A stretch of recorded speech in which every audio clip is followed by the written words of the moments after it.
questo rito di narrata conclave.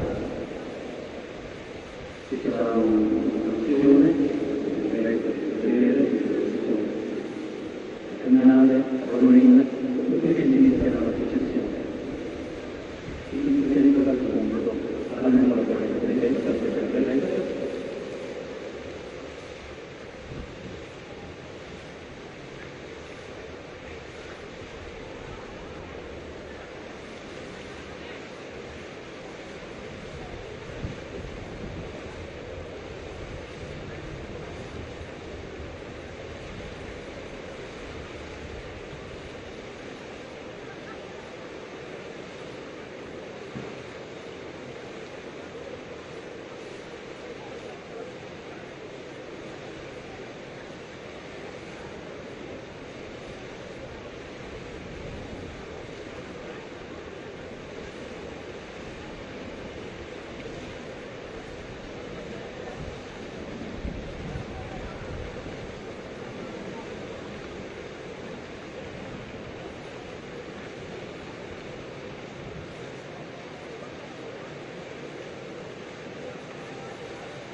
Laudetur Jesus Christus. Praised be Jesus Christ, and a very warm welcome to all of you joining us for this live broadcast of the liturgical ceremony for the entrance into the Sistine Chapel of the Cardinal Electors, which will mark the beginning of the conclave that will elect a new successor of St. Peter. On behalf of the entire Vatican News team, we would like to welcome all of you from wherever you are joining us from around the world. A special welcome to all of those following along through our TV partners, EWTN TV, Catholic Faith Network in America, Shalom World Television Network USA, Admadarshan TV, Catholic TV, Madad TV India, and UCTV Uganda Catholic Television. And also a special welcome to all of our radio partners, Luminous Radio and Radio Katipunan in the Philippines. Very special welcome. My name is Christopher Wells. And I'm Kelsey Gussie. And we will be providing the English language commentary and translation for this special liturgical service at the start of the conclave. The process of electing a new pope is a centuries-old process that is absolutely steeped in tradition. The actual ceremony has been in use for several hundred years, and as we go to air, we will be translating the various parts of the ceremony and explaining for you what's going on. As Kelsey mentioned, we are broadcasting also on radio, so we will be giving a description of what some of you will be seeing on your television or computer screens. And this, once the procession begins, the cardinals, the 133 cardinal electors, will process into the Sistine Chapel to, again, begin the conclave. And once inside, each cardinal will stand and place his hand on the gospel, and he will recite the oath of secrecy that binds him during and after the conclave. And each one will declare in this oath, "So help me God and these holy gospels which I touch with my hand." And this whole ceremony, as you know, takes place in the Sistine Chapel this evening.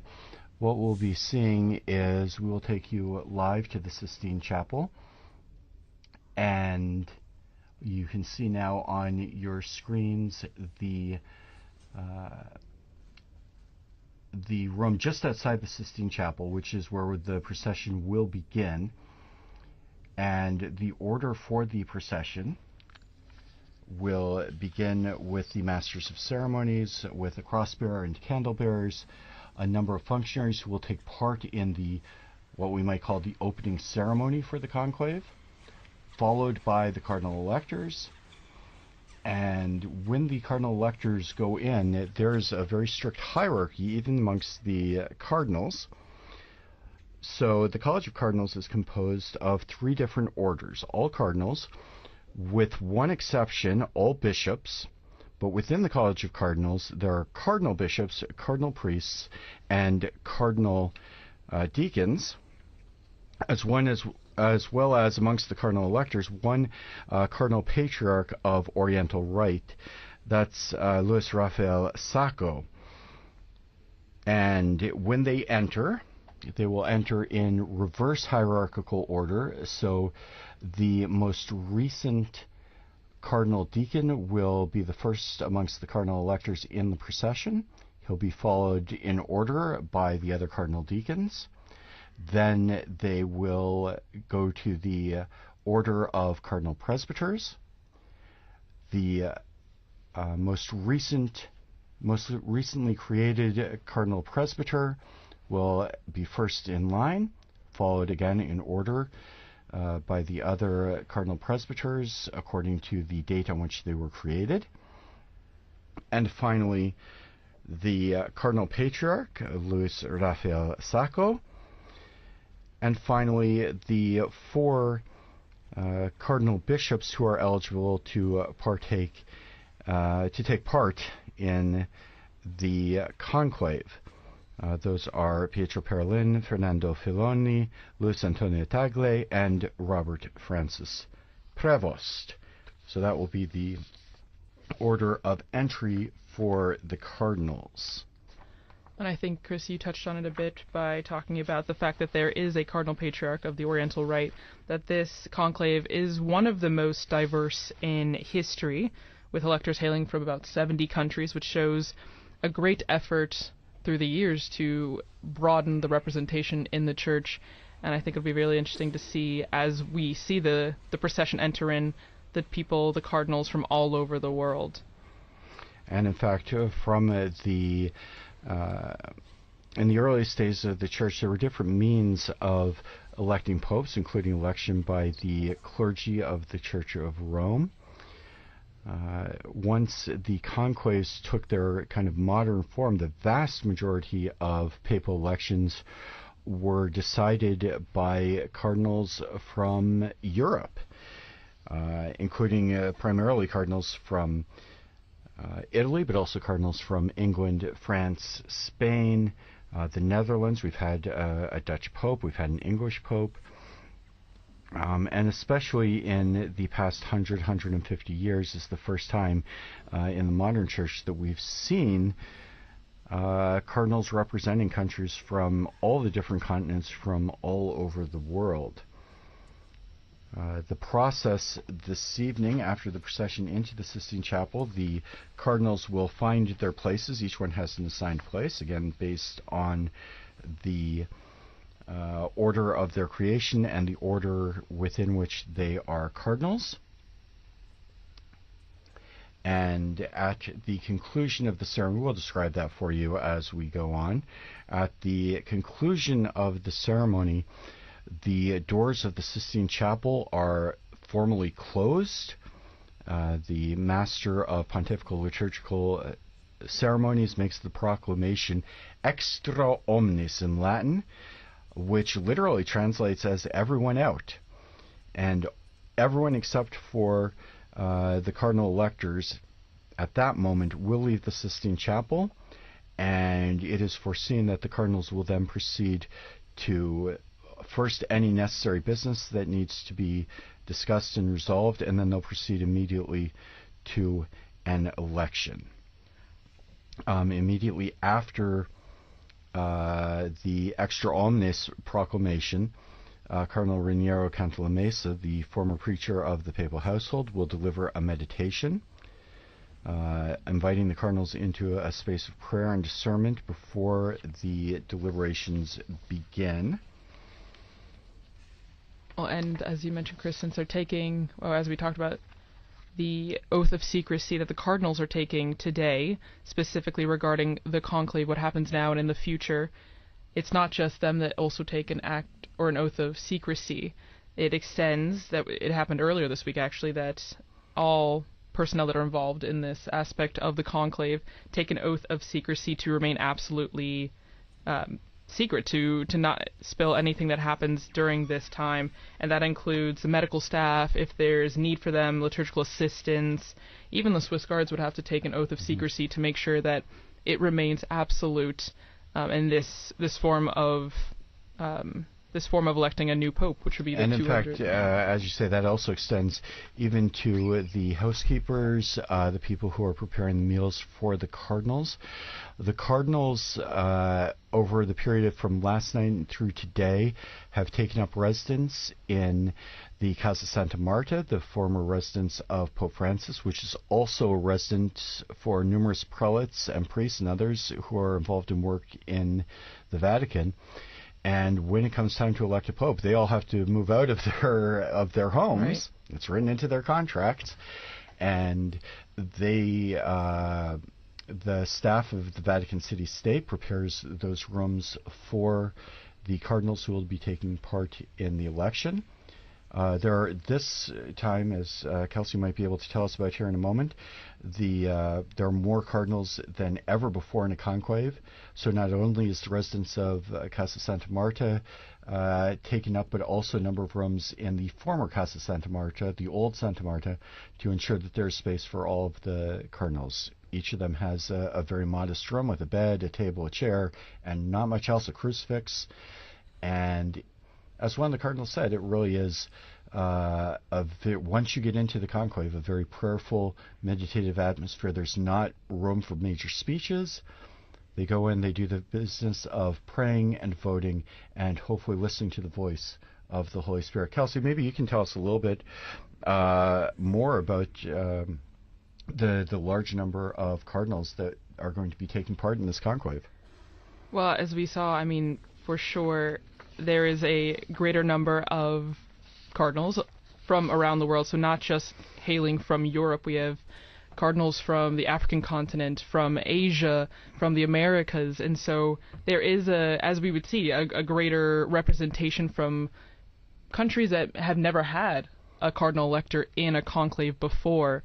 For example, even in, I think it was Tonga, there's a cardinal as well who's partaking, and this is extra special for the country to be able to claim or to have a cardinal who's partaking, and even just bringing the needs and the mission of the church in that country to Rome to talk about and to bring to the attention of the rest of the church. And so I think it's really interesting to see the makeup of the College of Cardinals today with the start of this conclave. And as you see in the images, if you're watching on screen, you can see the cardinals sitting and waiting, but also we saw images of the Sistine Chapel with, it almost looks like name tags for each of the cardinals. Mm-hmm. As Chris mentioned, they have their specific spots, and it's interesting that it wasn't always held in the Sistine Chapel, the conclave. I don't know if you... well, first, as we look at, the cardinals are currently gathered in the Pauline Chapel, with very famous frescoes of the martyrdoms of St. Peter and St. Paul by Michelangelo. And they are preparing through silent prayer for the opening of this conclave. As you mentioned, Kelsey,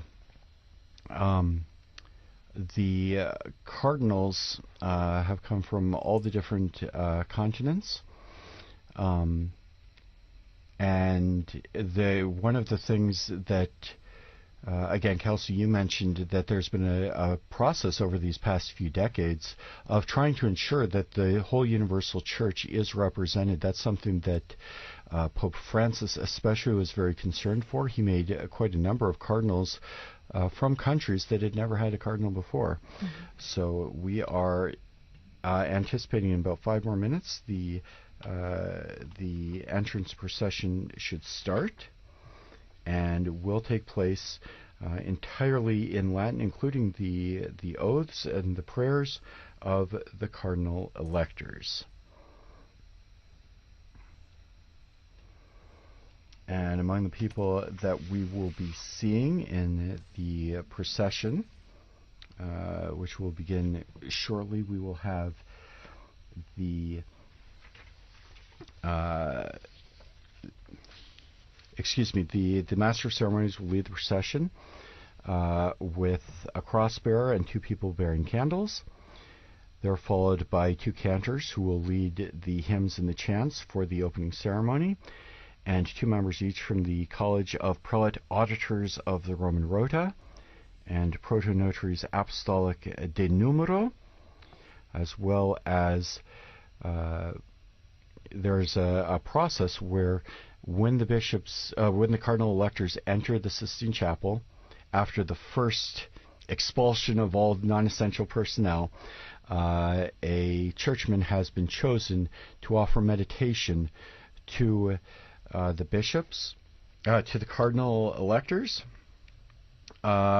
which is largely focused on the very grave duty that they have of electing the man that God wants to be Pope, and of the necessity when they do so to enter into the conclave with the correct intentions. as the instruction says, having before their eyes only God, so only caring for what God is looking for in this election, and also being concerned solely with what is going to be best for the universal church. So in this case, the one chosen to deliver that meditation is in fact already a Cardinal Cantalamessa. He will be in the procession ahead of the cardinal electors, and also the vice camerlengo and the secretary of the cardinal, the College of Cardinals. So then following that, the cardinal electors, according to their orders, which we previously mentioned, Chrissy described, the cardinal deacons, the cardinal presbyters or priests, and the cardinal bishops according to seniority, so in terms of the reversed order. And then last comes the celebrant, accompanied by the master of the pontifical liturgical celebrations. And then we'll see the cardinals process into the Sistine Chapel and, as you mentioned, singing the Litany of the Saints, which also call to mind, I think, the universality of the church, but then also the meditative and reflective nature of the conclave and the seriousness of which the cardinals are entering into this election process. And in fact, the master of pontifical liturgical celebrations, who is not a cardinal, does have an important role to play. As you said, there is a long, centuries-old tradition behind this ceremony and behind all of the ceremonies of the election of the Roman pontiff. So the ceremoniere, the master of ceremonies, is there to direct the cardinals for the beginning of the conclave. He will leave after the initial ceremonies, and at that point they will have the solemn closing and locking of the doors of the Sistine Chapel. The instruction talks about posting guards at every entrance to the Sistine Chapel, locking the doors. The security services of the Holy See have already performed security sweeps, so they're going to make sure that there are no listening devices. There's no way that anyone can violate the secret of the conclave. And then when the cardinals carry out the election, that process is carried out by them alone. They choose the people who will read the votes. They choose the people who will ensure the process. There's also a group of 3 cardinals for each ballot that will go and collect ballots. If there's any cardinal who is sick, they can vote from their rooms if they've entered into the conclave.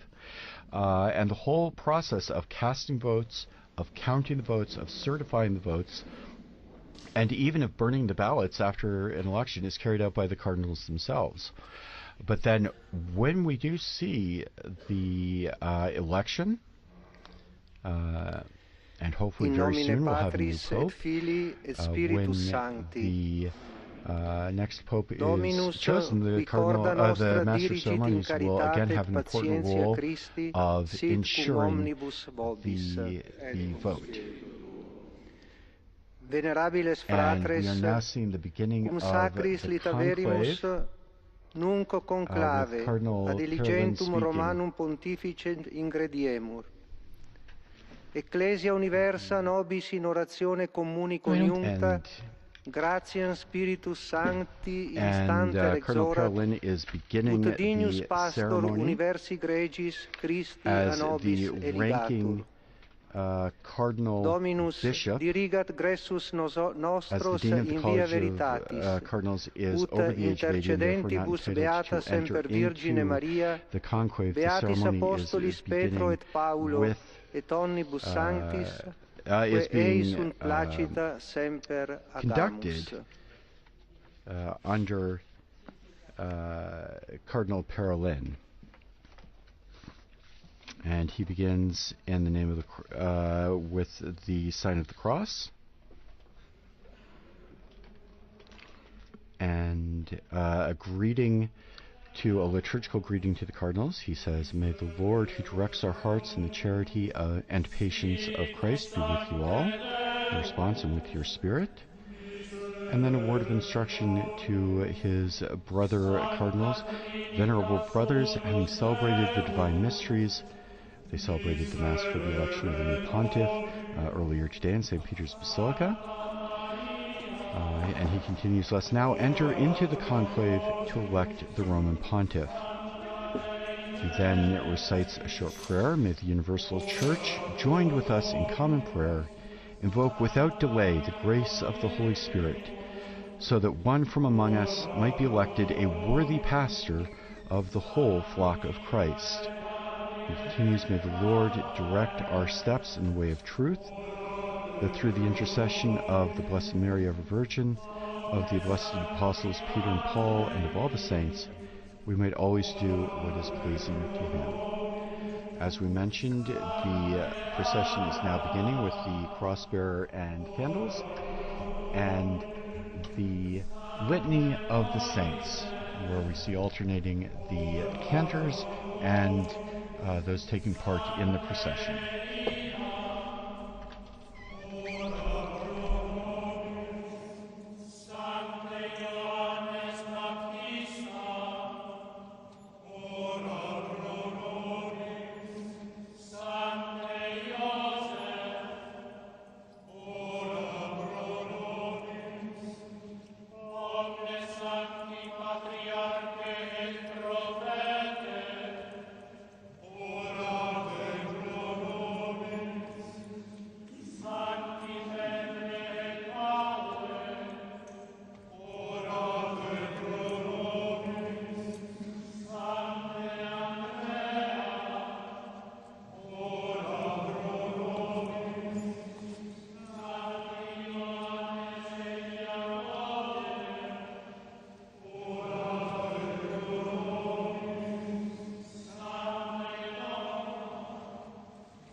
First of the cardinals are now entering the Sistine Chapel,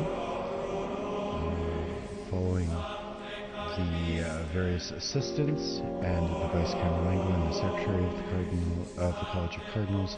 The first of the cardinal deacons, the most recently named cardinal deacon and the first to enter the conclave, is George Jacob Kuvakad.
the saints, invokes the various saints, the apostles, holy pontiffs, fathers of the church, doctors of the church, martyrs, holy men and women, and continues with invocations to God to deliver us from evil, to deliver us from sin, and to deliver us through the various events of our Lord's life.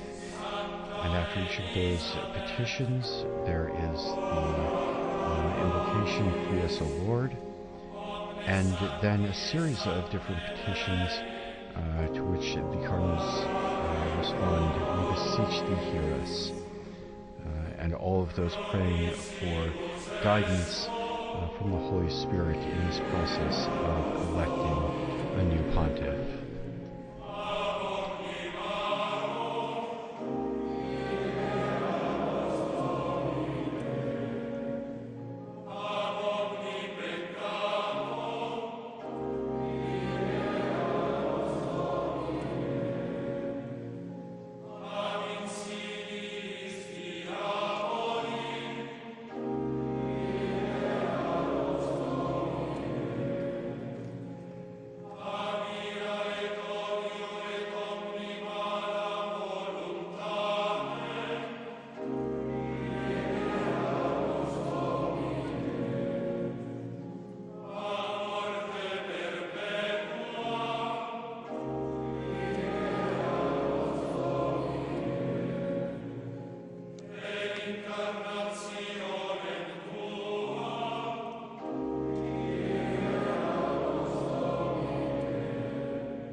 Now, as all the cardinals have gathered in the Sistine Chapel, and they have taken their proper place, and the Book of the Gospel is set up in a place of honor or worth, the cardinals are finishing the litany, and Cardinal Pietro Parolin intones the hymn Veni Creator Spiritus, the solemn invocation of the Holy Spirit.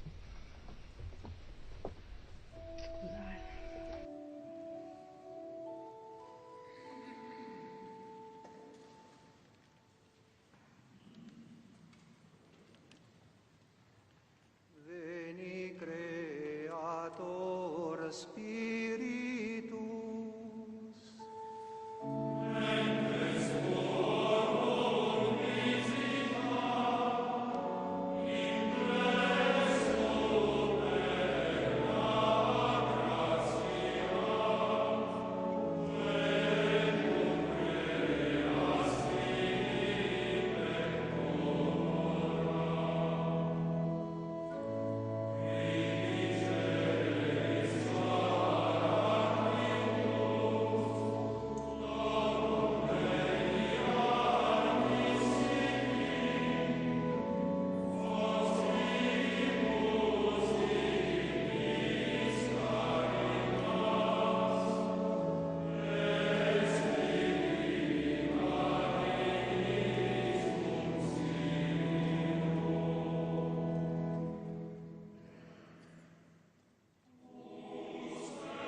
Cardinal Parolin now invites the cardinals to pray briefly in silence, and then we'll offer a prayer opening the conclave.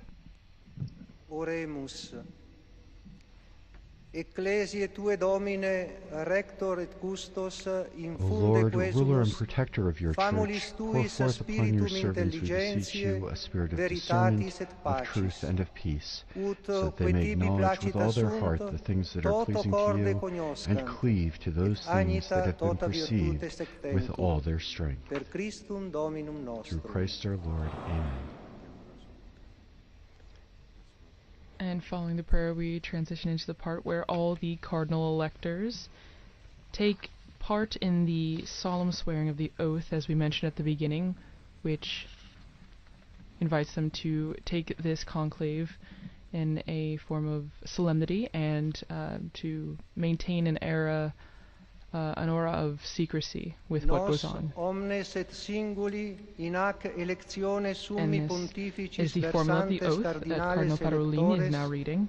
Each and every one of us cardinal electors present at this election of the Supreme Pontiff promise, bind ourselves, and swear to observe faithfully and scrupulously all the prescriptions contained in the Apostolic Constitution of the Supreme Pontiff John Paul II, Universi Dominici Gregis, issued on February 22nd, 1996, and also the modifications of the motu proprio Normas Nonullas of the Supreme Pontiff Benedict XVI on February 22nd, 2013. Per litteras apostolicas normas non nullas a Summo Pontifice Benedicto XVI, die altero et 20 mensi februari, anno bismillesimo 13 motu proprio datas. Item promittimus vovemus et Likewise, we promise, bind ourselves, and swear that whoever of us, by divine disposition, is elected Roman Pontiff, will commit himself to faithfully carry out the Munus Petrinum, the Petrine ministry, of pastor of the universal church, and will not fail to affirm and to defend boldly the spiritual and temporal rights, as well as the freedom of the Holy See. Atque tueri, nunquam esse destiturum. Precipue autem promittimus et juramus nos religiosissime. Above all, we promise and swear to observe with the utmost fidelity, with all, both clergy and laity, the secret concerning everything related in any way to the election of the Roman Pontiff, and about what happens in the place of the election concerning directly or indirectly the scrutiny, not to violate in any way this secret both during and after the election of the new Pontiff, unless explicit authorization is given by the Pontiff himself, and not to support or encourage any interference, opposition, or any other form of intervention by which secular authorities of any order or degree, or any group of persons or individuals would wish to interfere in the election of the Roman Pontiff. And after the oath has been read out by Cardinal Parolin, each of the cardinal electors individually, according to the order of precedence, will now swear to the oath according to the formula. And I, Ego Petrus Cardinalis Parolin, spondeo voveo ac iuro, sic me Deus adiuvet, et ex Santa Dei Evangelia, que manu mea tango. And I, Pietro Cardinal Parolin, promise, bind myself, and swear, so help me God and these holy Gospels, which I touch with my hand. As you can see, for those of you watching on television, the book of the Gospels has been set up in the middle of the Sistine Chapel, and each cardinal is going to come up and place his hand on the book of the Gospels and swear that he will follow the oath that has just been read aloud by Cardinal Petrinum.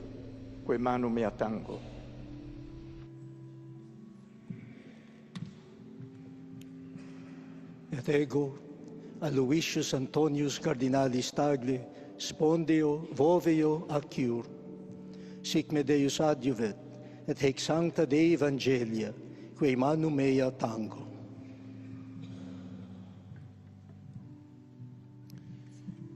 Et ego Robertus Franciscus Cardinalis Prevost, spondeo voveo acciuro, sic me Deus adjuvet, et ec sancta Dei Evangelia, quae manu mea tango.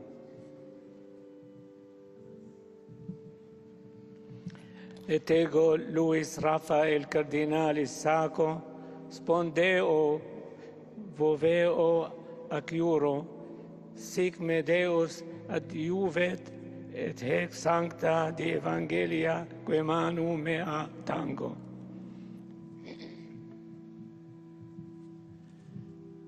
Ego, et ego vinco Cardinalis Pulci, spondeo voveo acciuro, sic me Deus adjuvet, et hac sancta Dei Evangelia, que manu mea tango.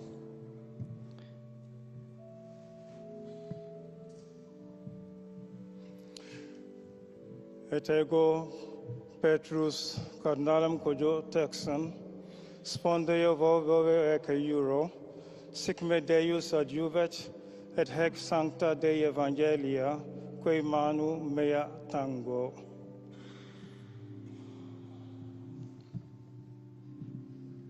Et ego Iosebus Cardinalis Bosanic, spondeo voveo acciuro, sic me Deus adjuvet, et hec sancta Dei Evangelia, quae manu mea tango.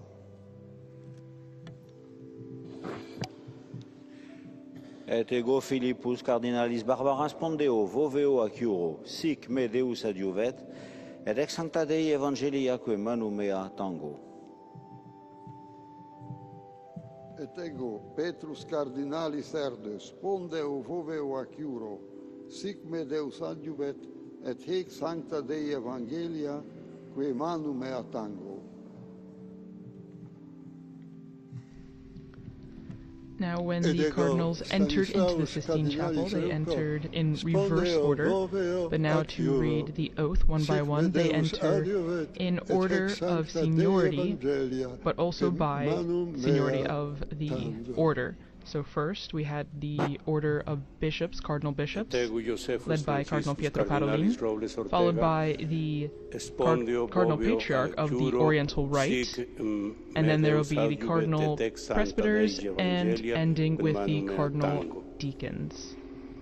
And when each cardinal has sworn to uphold the oath read by Cardinal Parolin, the Master of Pontifical Liturgical Celebrations will proclaim extra omnes, let everyone go out, basically expelling every who's not taking part in the actual election from the Sistine Chapel. The doors are then closed for the first time. The Master of Pontifical Liturgical Celebrations remains inside, along with Cardinal Cantalamessa, of course, who's taking part in the conclave, but has also been chosen to give the meditation. That is in accordance with the norms of the Apostolic Constitution Universi Dominici Gregis. You'll hear that title quite a bit. That is a document that guides every step of the conclave, and in fact the whole period of interregnum between the death or resignation of a pope and the election of a new pope. The Apostolic Constitution prescribes that the meditation should reflect on the very grave duty of electing a new pope, of the necessity of going into that election and making a choice with the right intentions, and of considering only the will of God, judgment of God, and the needs of Holy Mother Church. The cardinals are called to be concerned solely with the good of the universal Church. Casimirus pondeovo giuro, sigme Deus adiuvet et ex sancta Evangelii Dei, quae magnum mea tango.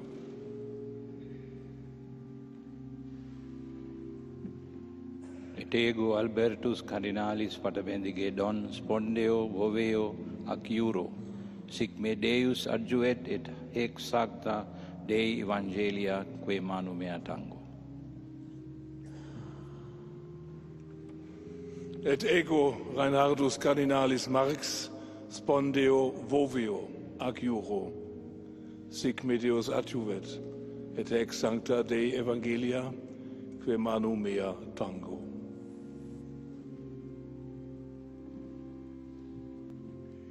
Et ego João Brás Cardinalis Diavis spondeo voveo ac iuro, sic me Deus adjuvet et eco sancta Evangelia quae manu mea tango.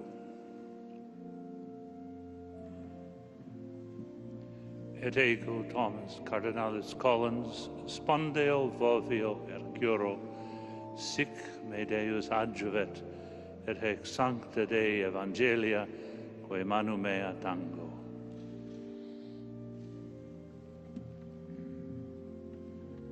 Et ego Willem Jacobus Cardinalis Eijk spondeo voveo ac iuro, sic me Deus adjuvet et ex sancta Dei Evangelie quae manu mea tango. Et ego Joseph Cardinalis Betori spondeo voveo ac iuro, sic me Deus adjuvet et ex sancta Dei Evangelia quae manu mea tango. Et ego Timothy Cardinalis Dolan spondeo voveo ac iuro, sic me Deus adjuvet et ex sancta Dei Evangelia quae manu mea tango. Et ego Rainer Maria Cardinalis Wölki spondeo voveo ac iuro, sic me Deus adjuvet et haec sancta Dei Evangelia quae muna mea tango.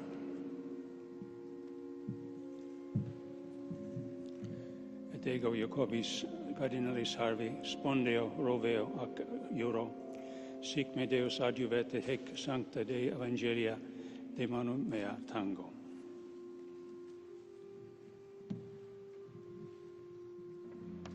Et ego Basilius Cardinalis Clemis spondeo voveo ac iuro, sic me Deus adjuvet et haec sancta Dei Evangelia quae manu mea tango. Et ego Gerardus Ludovicus Cardinalis Müller spondeo voveo ac iuro, sic me Deus adjuvet et haec sancta Dei Evangelia quae manu mea tango. Et ego Vincent Cardinalis Nichols spondeo voveo ac iuro, sic me Deus adjuvet et haec sancta Dei Evangelia quae manu mea tango. Et ego Leopoldo José Cardinalis Brenes Solórzano spondeo voveo ex iuro, sic me Deus adjuvet et ex sancta Dei Evangelia quae manu mea tango. Et ego Gérald Cyprien Cardinalis Lacroix spondeo voveo ac iuro, sic me Deus adjuvet et ex sancta Dei Evangelia quae manu mea tango. And as we see each of the cardinals coming up and taking the oath, as we mentioned at the beginning, there's quite a number of cardinals for countries that have never had a cardinal elector participate in a conclave. There are at least 15 countries that this is the first time that their country will be represented in the election of a pontiff, and those countries include Myanmar, Haiti, Central African Republic, Cape Verde, Papua New Guinea, Malaysia, Sweden, Luxembourg, East Timor, Singapore, Paraguay, South Sudan, Serbia, and Mongolia, and Rwanda. And this is the most international in history, with representatives from 71 countries, making it a very international and wide-reaching representation of the universality of the Catholic Church. Sic me Deus adiuvet, et ex sancta Dei Evangelia, que manu mea tango.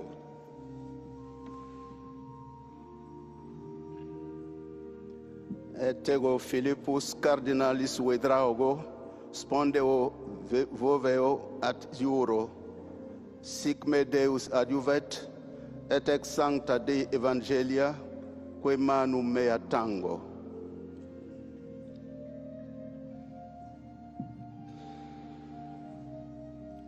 Et ego scibli cardinalis Langlois, spondeo voveo ac iuo, sic me Deus adjuvet, et hec sancta Dei Evangelia, que manu mea tango.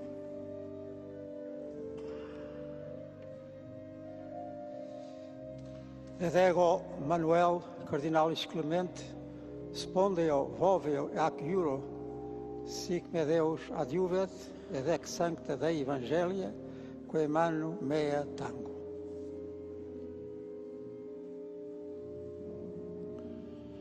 Et ego Brahana Iesus cardinalis Suraphel, spondeo voveo ac iuro, sic me Deus adjuvet, et hec sancta Dei Evangelia, que manu mea tango.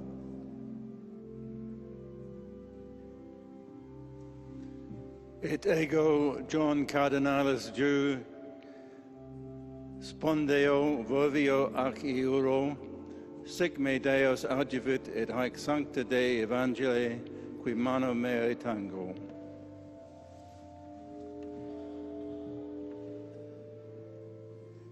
Et ergo Charles cardinalis bo, spondeo voveo ac iuro, sic me Deus adjuvet, et anca sancta Dei Evangelia, qui manu mea tango. Et ego Francis Xavier cardinalis Cringsacovit vanis spondeo voveo ac iuro, sic me Deus adjuvat, et hec sancta Dei Evangelia, que manu mea tango. Et ego Franciscus cardinalis Montenegro, spondeo voveo ac iuro, sic me Deus adjuvet, et ex sancta Dei Evangelia, que manu mea tango. Et ego Daniel cardinalis Sturla Veruet, spondeo voveo ac iuro, sic me Deus adjuvet, et ex sancta Dei Evangelia, que manu mea tango. Et ego Arlindo cardinalis Gomes Furtado, spondeo voveo ac iuro, sic me Deus adjuvet, et ex sancta Dei Evangelia, que manu mea tango.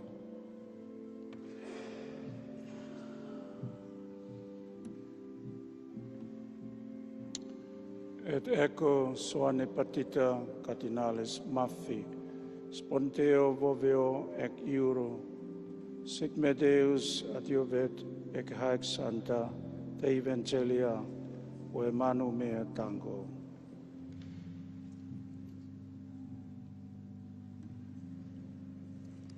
Et ego Dieudonné cardinalis Nzapalainga, spondeo voveo ad iuro, sic meus Deus adjuvent, et ec sancta Dei Evangelia, quae manu mea tango.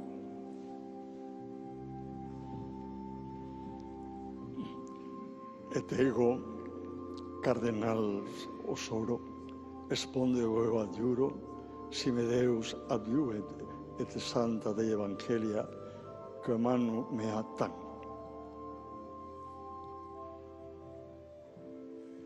Et ego, Sergio Cardinalis da Rocha, spondeo volveo ac iuro, sic me Deus adjuvet et ex sancta Dei Evangelia, quae manu mea tango.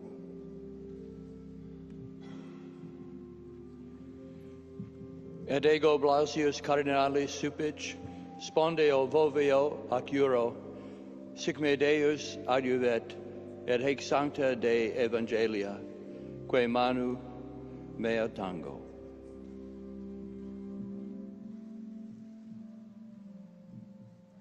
Et ego Joseph de Cardinalis de Ceso spondeo volveo ac iuro, sic me Deus adjuvet et ex sancta Dei Evangelia, quae manu mea tango.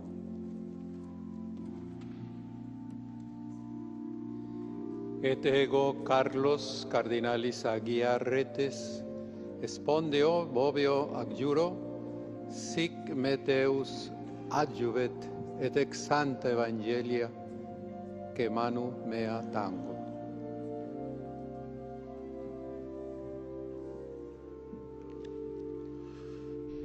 And perhaps a brief curiosity in this process as each cardinal swears to uphold this oath, and each one has to do it individually because each one is personally responsible for his promise. Some of the cardinals have given their first name in Latin, some of them give it in their native language, and their last names are all the last names as they would say them in real life.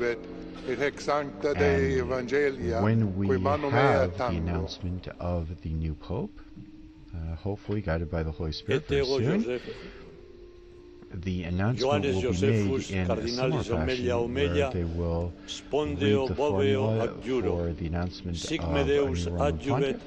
The first name will be read in Latin, followed by their title, and concluding with their last name in everyday language. And so those who are watching on the night of the election after the white smoke comes out, there will be lots of people with lists of first names of cardinals in Latin, so that they can determine immediately which of the cardinals will have been chosen as the new supreme pontiff. There is no such time limit for a conclave. The cardinals are expected to have a vote immediately this evening. Each cardinal writes out the vote on a paper ballot, disguising their handwriting so that we can preserve anonymity as much as possible. And for the election of a new pope, a full 2/3 of the voting cardinals need to make their choice for the same person. And as I mentioned, there should be a vote this evening. We will have a coverage beginning at 6 p.m. Rome time in anticipation of the results of that first vote, which will be signaled with burning of the ballots and the black or white smoke coming from the chimney of the Sistine Chapel. All of that happens behind closed doors. If there is if a pope is not elected this evening,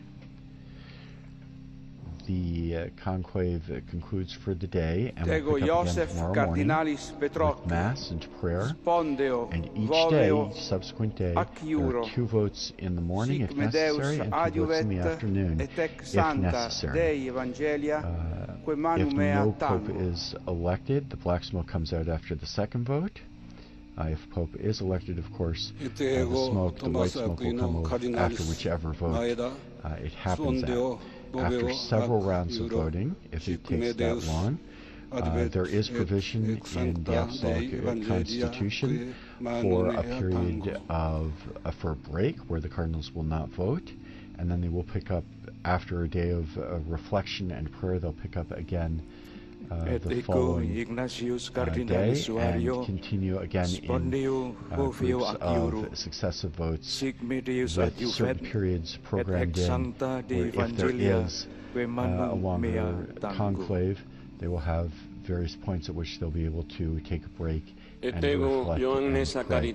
It's been a very long time since we've had conclave go more than a few days. Since the beginning of the 20th century, the longest conclave lasted only 7 votes in 1903 and took place over the course of 5 days. The voting schedule is not the same as it is now. So we will be taking a break after the extra omnes and the closing of the doors of the Sistine Chapel, and then we will resume our live broadcast this evening at 6 p.m. Rome time, and we'll be giving coverage of the conclave leading up to the expected first smoke signal, as it were, announcing the outcome of this evening's ballot for the papacy. Et ego Alvaro Cardinalis Ramazzini spondeo voveo adjuro. And we're currently in the midst of the cardinals of the Order of Presbyters, which will be followed by the Order of Deacons. Once again, each cardinal makes the oath in his own name, taking personal responsibility for his promise and his commitment to maintain the secrecy of the conclave, to faithfully carry out the Patrine ministry if elected, and a solemn oath to affirm and defend boldly the spiritual and temporal rights, the religious and secular rights, as well as the freedom of the Holy See. The oath also speaks about the necessity of faithfully and scrupulously observing all of the prescriptions that the popes have laid out for the conduct of the conclave, and we can be assured the whole apparatus and procedure of the conclave is designed to ensure that there can be no doubt about the valid election of the next pope. And we know that these cardinals all take very seriously this very religious commitment to elect a new bishop of Rome. Spondeo voveo acuro, sic me Deus adjuvet, et ex sancta Dei Evangelia, quae manu mea tango. Et ego Augustus Paulus, cardinalis lo iudice, spondeo voveo ac iuro, sic me Deus adiuvet, et ex sancta Dei Evangelia, quae manu mea tango. Et ego Ioannes Marcus, cardinalis Avelin, spondeo voveo ac iuro, sic me Deus adiuvet, et ex sancta Dei Evangelia, quae manu mea tango.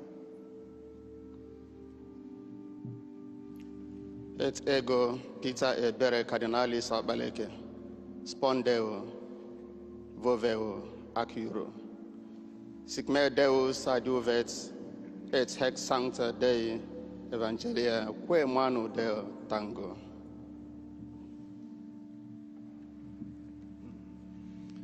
Et ego Leonardus Udadricus cardinalis Steiner, spondio vovio ac iuro, sic me Deus adjuvet, et ex sancta Dei Evangelia, quae manu mea tango.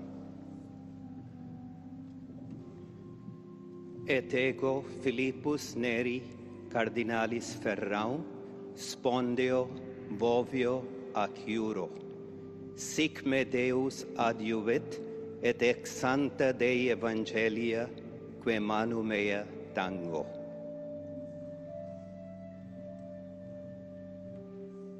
Et ego Robertus Cardinalis McElroy, spondio, vovio, acciuro. Sic me Deus adiuvet, et haec sancta Dei Evangelii, que manu mea tango.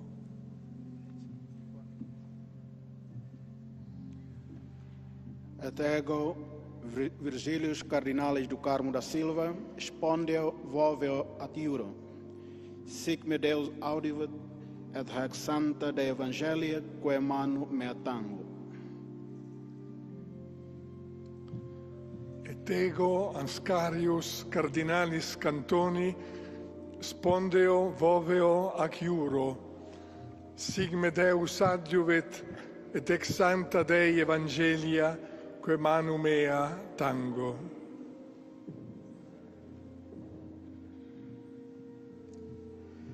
Et ego Pula Cardinalis Anthony, spondeo, voveo, acciuro. Sic me Deus adiuet, et ac sancta Dei Evangelia, que manu mea tango.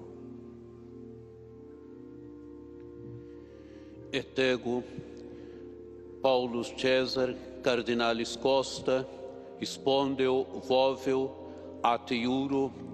Sic me Deus adiuvet, et ex sancta Dei Evangelia, que manu mea tango. Et ego William Cardinalis Co, spondeo, voveo, ac iuro. Sic me Deus adiuvet, et ac sancta Dei Evangelia, que manu mea tango.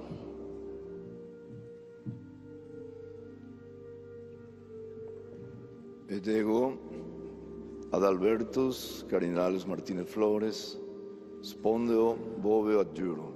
Sic me Deus adiuve, et sancta Dei Evangelia, que manu mea tango.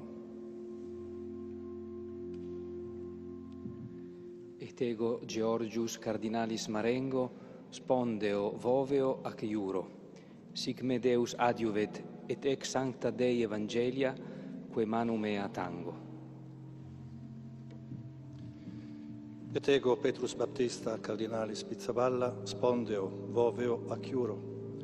Sic me Deus adiuvet, et ex sancta Dei Evangelia, que manu mea tango.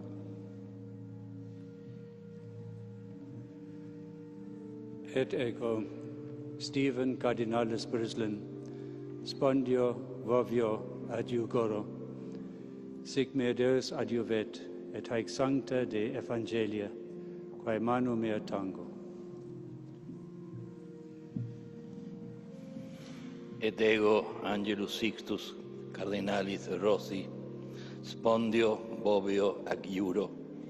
Sic me Deus adiuvet, et ex sancta Dei Evangelia, que manu mea tango.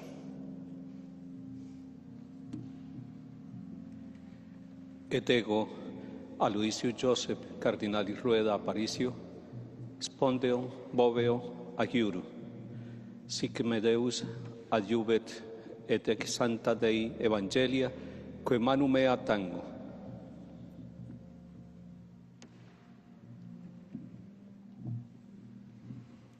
Et ego Gregorius Cardinalis Risch, spondeo, voveo, acciuro. Sic me Deus adiuvet, et haec sancta Dei Evangelia, que manu mea tango.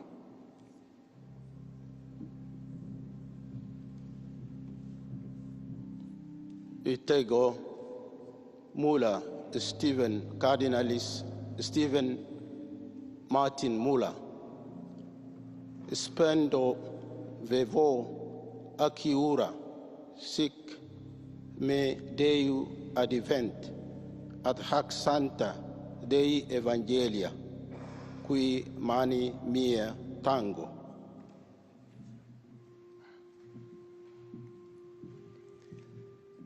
Et ego Joseph Cardinalis Covocano, spondeo, voveo, adiuro.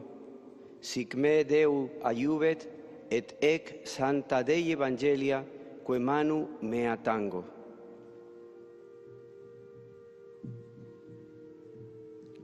Et ego protasius cardinalis rugambua, spondeo, voveo ac iuro, sic me Deus adjuvet, et hec sancta Dei Evangelia, quae manu mea tango. Et ego Sebastian Cardinalis Francis, spondeo, voveo ac iuro, sic me Deus adjuvet, et hec sancta Dei Evangelia, quae manu mea tango.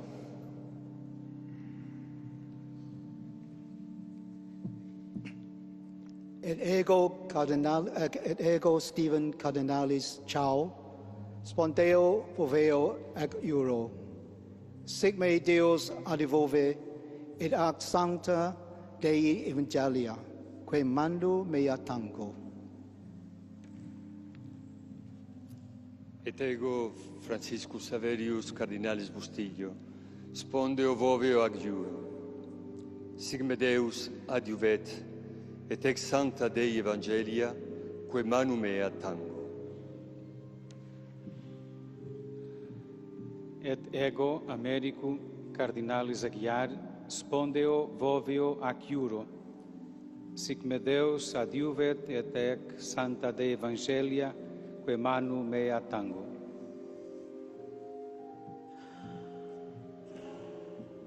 Et ego Carlos Cardinalis Castillo, spondeo, voveo ac iuro, sic me Deus adjuvet, et ex sancta Dei Evangelia, quae manu mea tango.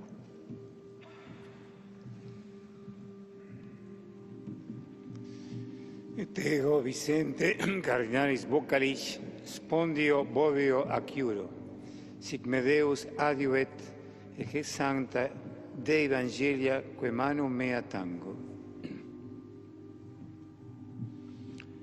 Et ego Luis Gerardo Cardinalis Cabrera, spondeo, voveo ac iuro, sic me Deus adjuvet, et ex sancta Dei Evangelia, quae manu mea tango. And as we mentioned before, the conclave is when the cardinals are locked in the Sistine Chapel, and that comes from the Latin phrase conclave, literally means with a key. And this stemmed from the time when, during the conclave in 1268 in Viterbo, because the papal see had to be moved from Rome due to the overwhelming violence that was taking place in the Eternal City.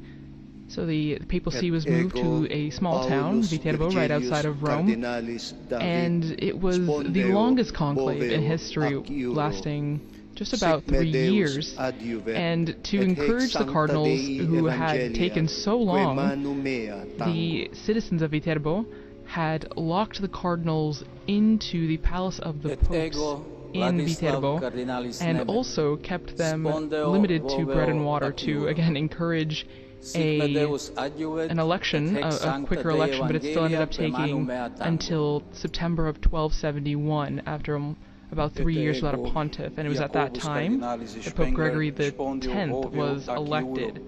And it's from that time that we actually get the beginnings of the modern conclave process that we see today, which actually, the pontiff that was elected during that time, Gregory X, he published an apostolic constitution, Ubi Periculum, with more concrete rules on how the selection of a pope should be carried out, and that's the apostolic constitution that remains the basis of this modern-day process that we are seeing the beginning of now, with these cardinals taking the oath of secrecy. Cardinalis Johannes Paulus,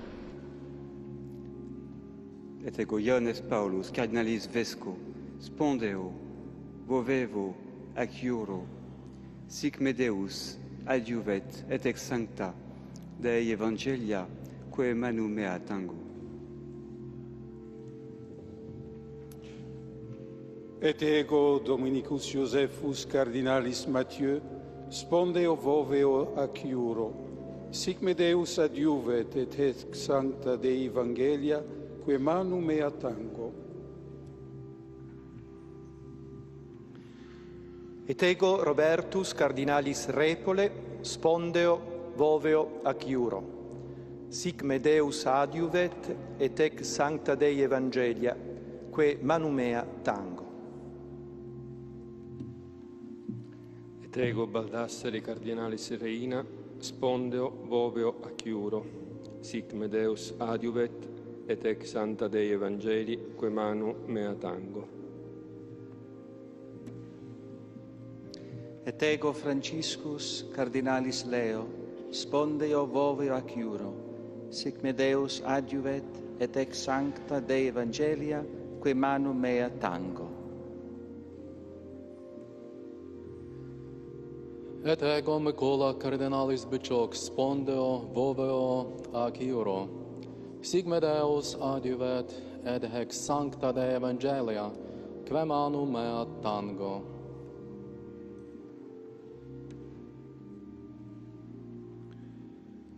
Et ego Dominicus Cardinalis Battaglia, spondeo voveo ac iuro, sic me Deus adiuvet et ex sancta Dei Evangelia, que manu mea tango.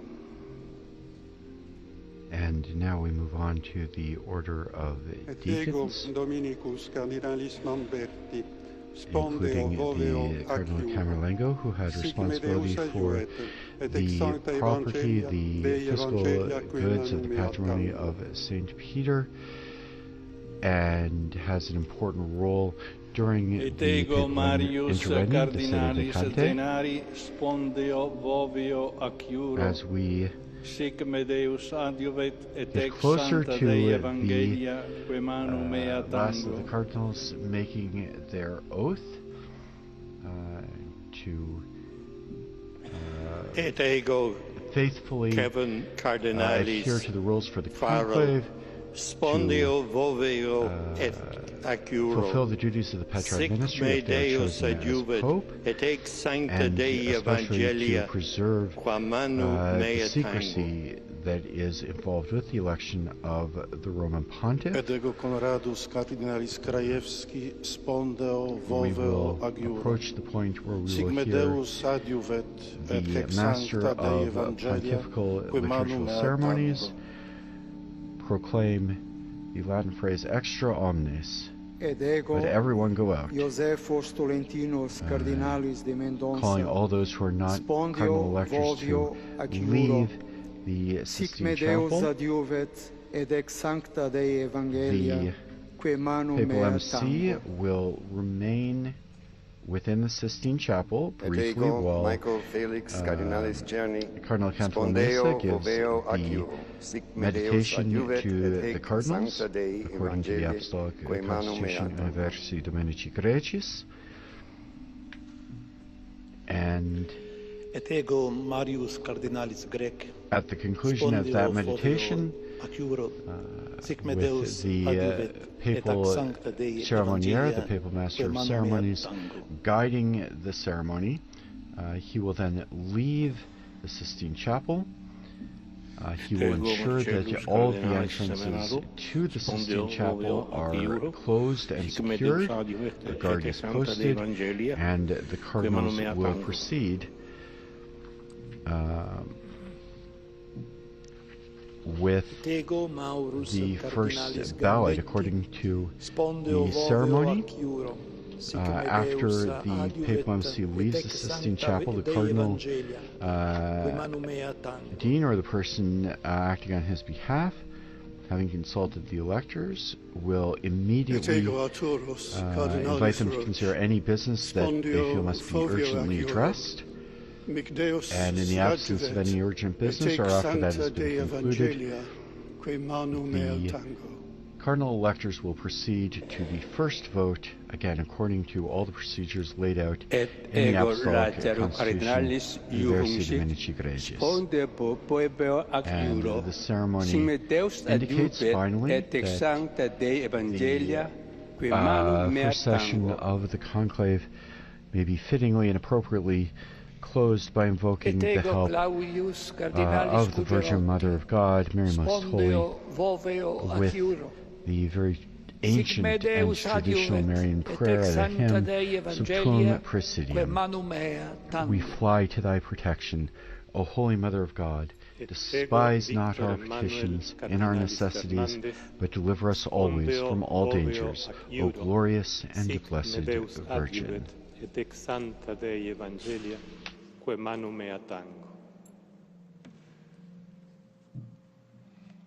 Ac ego, Emilius Paulus, Cardinalis Ceric, spondeo, voveo, ediu acciuro, sic me Deus adjuvet, et ex sancte Dei Evangelia, que manu meo tango.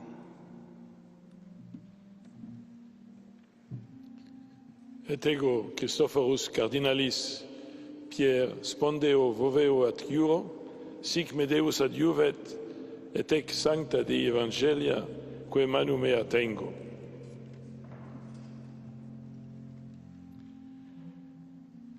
Et ego, Angelus Cardinalis Fernandez Artime, spondeo, voveo, acciuro. Sic me Deus adjuvet, et ex sancta Dei Evangelia, que manu mea tango.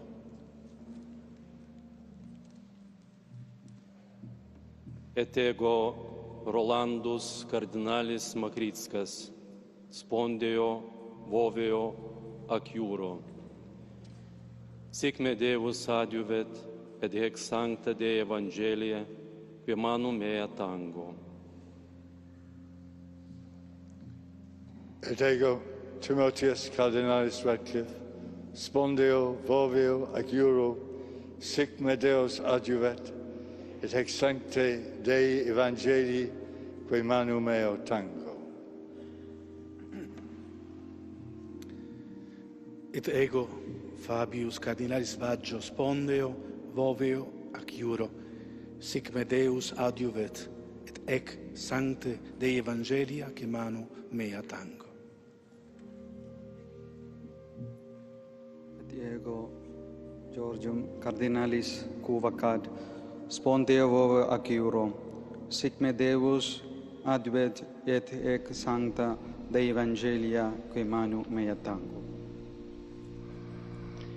And George Jacob Cardinal Kovacad, the final Cardinal Deacon, swears the oath.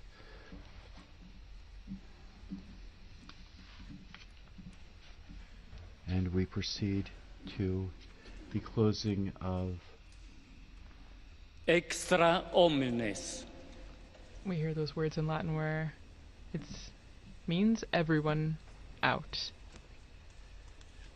signaling when all the non-essential people in the Sistine Chapel are invited to leave and the cardinals can begin their discussions.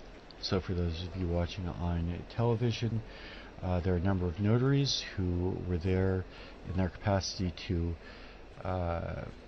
formally recognize the beginning of the conclave, and a number of other persons who are in attendance for various reasons.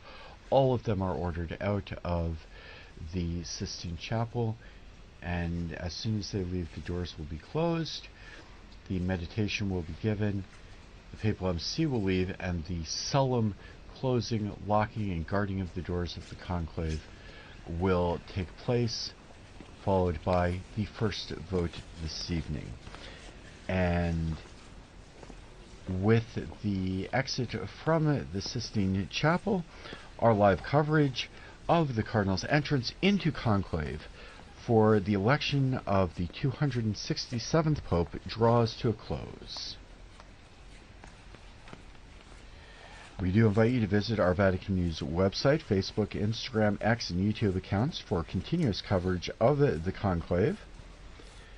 On behalf of Vatican Media, we'd like to thank our sound engineer Mario and our audio coordinators and all of our producers, as well as our media partners, EWTN TV, Catholic Faith Network in America, Shalom World Television's Network USA, Luminous Radio, at Madarshan TV, Catholic TV, and Uganda Catholic Television, who help make this broadcast possible. My name is Kelsey Gussie.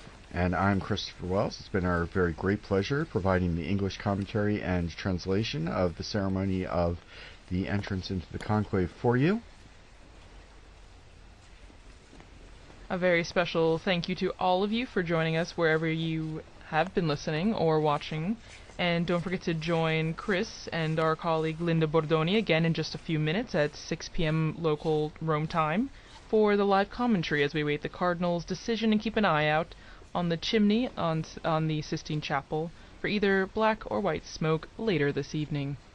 Praise be Jesus Christ. Laudetur Jesus Christus.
Laudetur Jesus Christus, praised be Jesus Christ. A very warm welcome to all of you joining us for this live broadcast as we await a possible white smoke signal coming out of the chimney of the Sistine Chapel. It's the first day of the Conclave, and I'm here in Vatican Radio studio together with my colleague Christopher Wells. Hello, Christopher. Hello, Linda, and we've just concluded the ceremony for the closing of the conclave with the cardinals. They began with a moment of prayer in the Pauline Chapel, just very close to the Sistine Chapel, and then went in solemn procession in hierarchical order into the chapel. They swore their oath of secrecy, their oath to fulfill the office of the Petrine ministry if they are elected, and to faithfully observe all of the norms for the election of the Roman Pontiff. So just a few moments ago we heard the Latin expression extra omnes, which calls everyone to leave the Sistine Chapel except for the cardinal electors, and the cardinals are currently hearing a meditation on their duty, and we expect them to proceed to the first vote in the next half hour or so. So yes, meanwhile we have two very prestigious guests with us here today. Thank you for joining us. Philippa Hitchen, former Vatican Radio journalist, currently communications officer for the Lutheran World Federation. She was actually the person who saw the white smoke for us on that 13th of March 2013 when Jorge Bergoglio was elected as Pope Francis. And we also have a historian, a church historian, Dr. Donald Prudlow. Did I say that right, That's Dr. Prudlow? Welcome and thank you. He will be filling us in with lots of details. Right now, I think the best thing to do would be go to the square, where we have Devon Watkins, who's sassing out the situation. He's been talking to some of the people in the square. Hello, Devon, can you hear us? Hello. Okay, so perhaps there are some issues with telephone lines because, as you know, the whole of the Vatican has been, I don't know what the right word is, but telecommunications have been under control here, so people may have issues in connecting. Can you hear me, Devin? No. Okay. We will try again. Meanwhile, Chris, what if we go into our first insert? As Chris was explaining, the cardinals are currently in the Sistine Chapel. We've seen the extra omnes, everybody out. And we have here a program by Veronica Scaresbrick, who interviewed Monsignor Charlie Burns to tell us all about what actually happens from the moment the cardinals are brought into the chapel, and he's going to walk us through the process of voting, casting the ballots and burning them.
And we were listening there to a program produced by Veronica Scaresbrick, who was interviewing Monsignor Charles Burns. He was the ecclesiastical advisor to the British Embassy to the Holy See.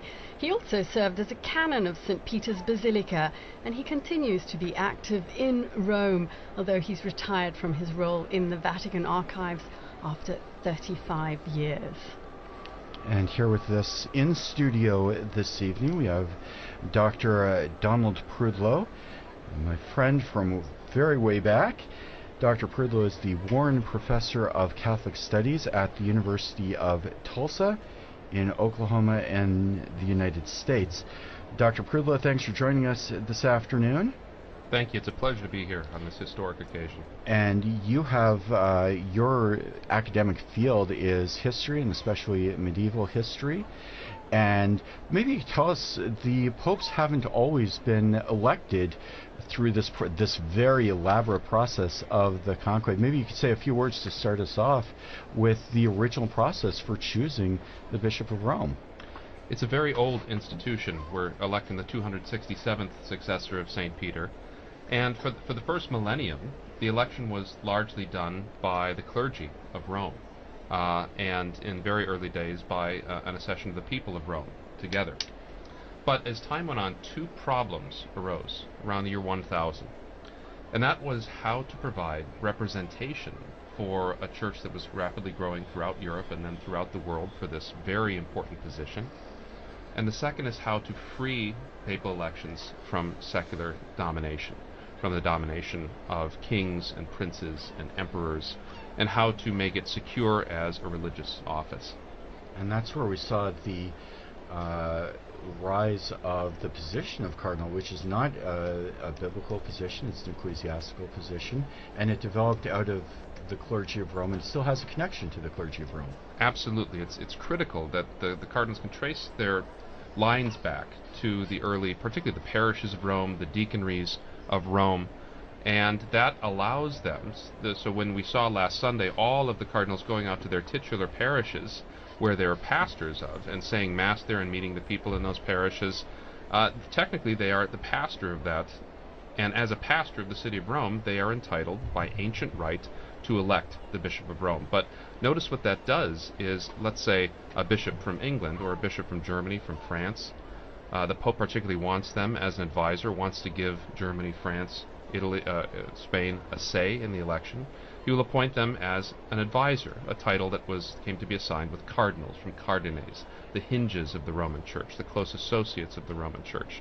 And in this way, through the medieval process of representation was a very important principle in medieval Europe. The entire world has been given an opportunity, a say, in the election of the Roman Pontiff, which is itself such a position of worldwide import. And we saw cardinals today from all over the globe participating in that process. In fact, that's something that was a particular focus for Pope Francis, who named a number of cardinals from countries that had never had a cardinal before and who now are participating in this conclave. Now, you mentioned, Don, that over the course of the centuries, and especially in what's sometimes known as the Dark Ages, there were problems with the papacy. There was influence from secular and other sources, and they started to begin the process of solidifying the election to ensure the absence of outside interference, also to ensure the spiritual import of the election. Can you talk to us a little bit about the development of the conclave as we know it now, the first conclaves, and how it developed into the current process? Absolutely.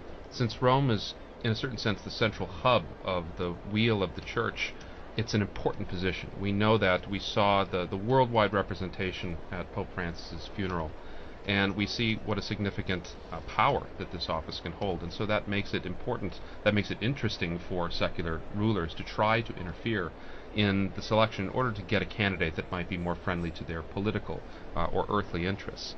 And so starting in the 11th century with the purification of the papacy after a dark period, as you say, the election was reserved to the cardinals. And then in the 13th century, after a particularly difficult conclave, in fact a conclave that lasted almost 3 years in the beautiful city of Viterbo, that resulted in the eventual election of Gregory X, he decided that he was going to sequester the cardinals away, conclave, with a key, in a room, and keep them there until that they had reached their decision. And even this sometimes wasn't enough to get them to make up their minds. The city of Viterbo during that conclave actually put the cardinals on bread and water at one point, and even took the roof off the papal palace where they were meeting so they'd be exposed to the elements in order to, let us say, hasten a decision to get the church a pastor again. Gregory X issued a document called Ubi Periculum, which laid down many of the rules for the conclave that still applies today, described in the program we just heard and in the events that we just witnessed. Now, over the course of the years, that becomes solidified. Particularly, we start to see when the papacy returns to Rome after the Avignon period, the conclave becomes much more settled. It starts to be held in the papal palace, in the Vatican, in the apostolic palace. Sometimes it'll go back to St. John Lateran, but most of the time it starts to be held in 1492 in the Sistine Chapel, where it continues to be held to the present day. The last conclave that was outside the city of Rome was during the Napoleonic period in 1800. When all sorts of untoward things were happening around Europe, and so the papacy had to find a new way to make do. Professor, you were just saying there that you noticed the cardinals from all over the world, and we think the whole world is watching us at this moment, not only Catholics. Don't you think so, Philippa, who we know is part of the Lutheran World Federation? You're here for the conclave. Your delegation will be here. What is your perspective on that? Yes, thank you, Linda. It's good to be back in studio with you again, as we were back in 2013. And as you say, this historic election of a new pope is something that is of interest far beyond the Catholic world. You mentioned, of course, the great interest in the secular world, and I don't think we've ever seen quite so many journalists and media and people following the election and the funeral. They talk about this as the first election really of the social media era, and I think I'm absolutely amazed to see how many young people, my own children, people who have never really had that much interest in the intricate processes that you've been describing, what goes on behind those closed doors. Suddenly there is an explosion of fascination for what goes on. I think the film Conclave, of course, has also had a lot to do with that. Everybody is now a little bit of an expert, having seen the film. I haven't seen the statistics myself, but I'm told that the numbers of downloads have skyrocketed since the death of Pope Francis.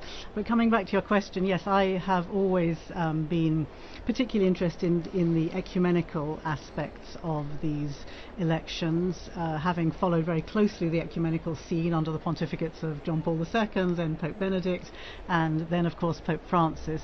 And yes, there is a very strong presence. At the funeral there was some strong presence of ecumenical delegates attending the funeral in St. Peter's Square, and there will be again at the installation of the new Pope once we know who he is.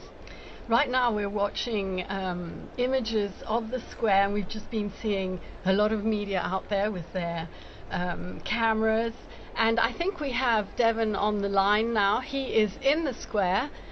We go to him if the blockers are not working right now. Devon? There you are, great. Good.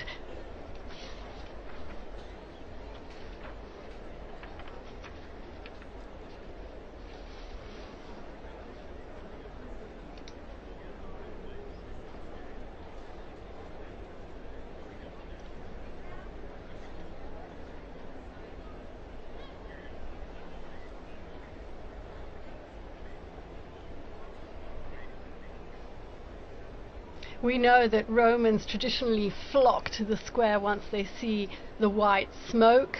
I don't want to make any previsioni, as we say here in Rome, forecasts. We're not really expecting white smoke in this first session, but you never know. People are there to wait for the smoke.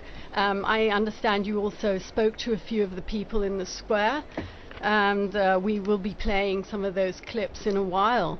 Meanwhile, anything relevant that they have been telling you that you think might be interesting?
Thank you very much, Devon, for bringing us live a bit of excitement from the square. We continue to watch the images, the Roman seagulls sitting next to the famous chimney right there.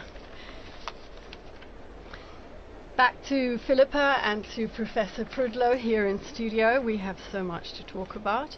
Perhaps Philippa, looking a little bit at what Pope Francis's legacy has brought us as regards the Church's ecumenical path forward. What are you looking towards? What do you hope the next Pope may be able to build on that legacy?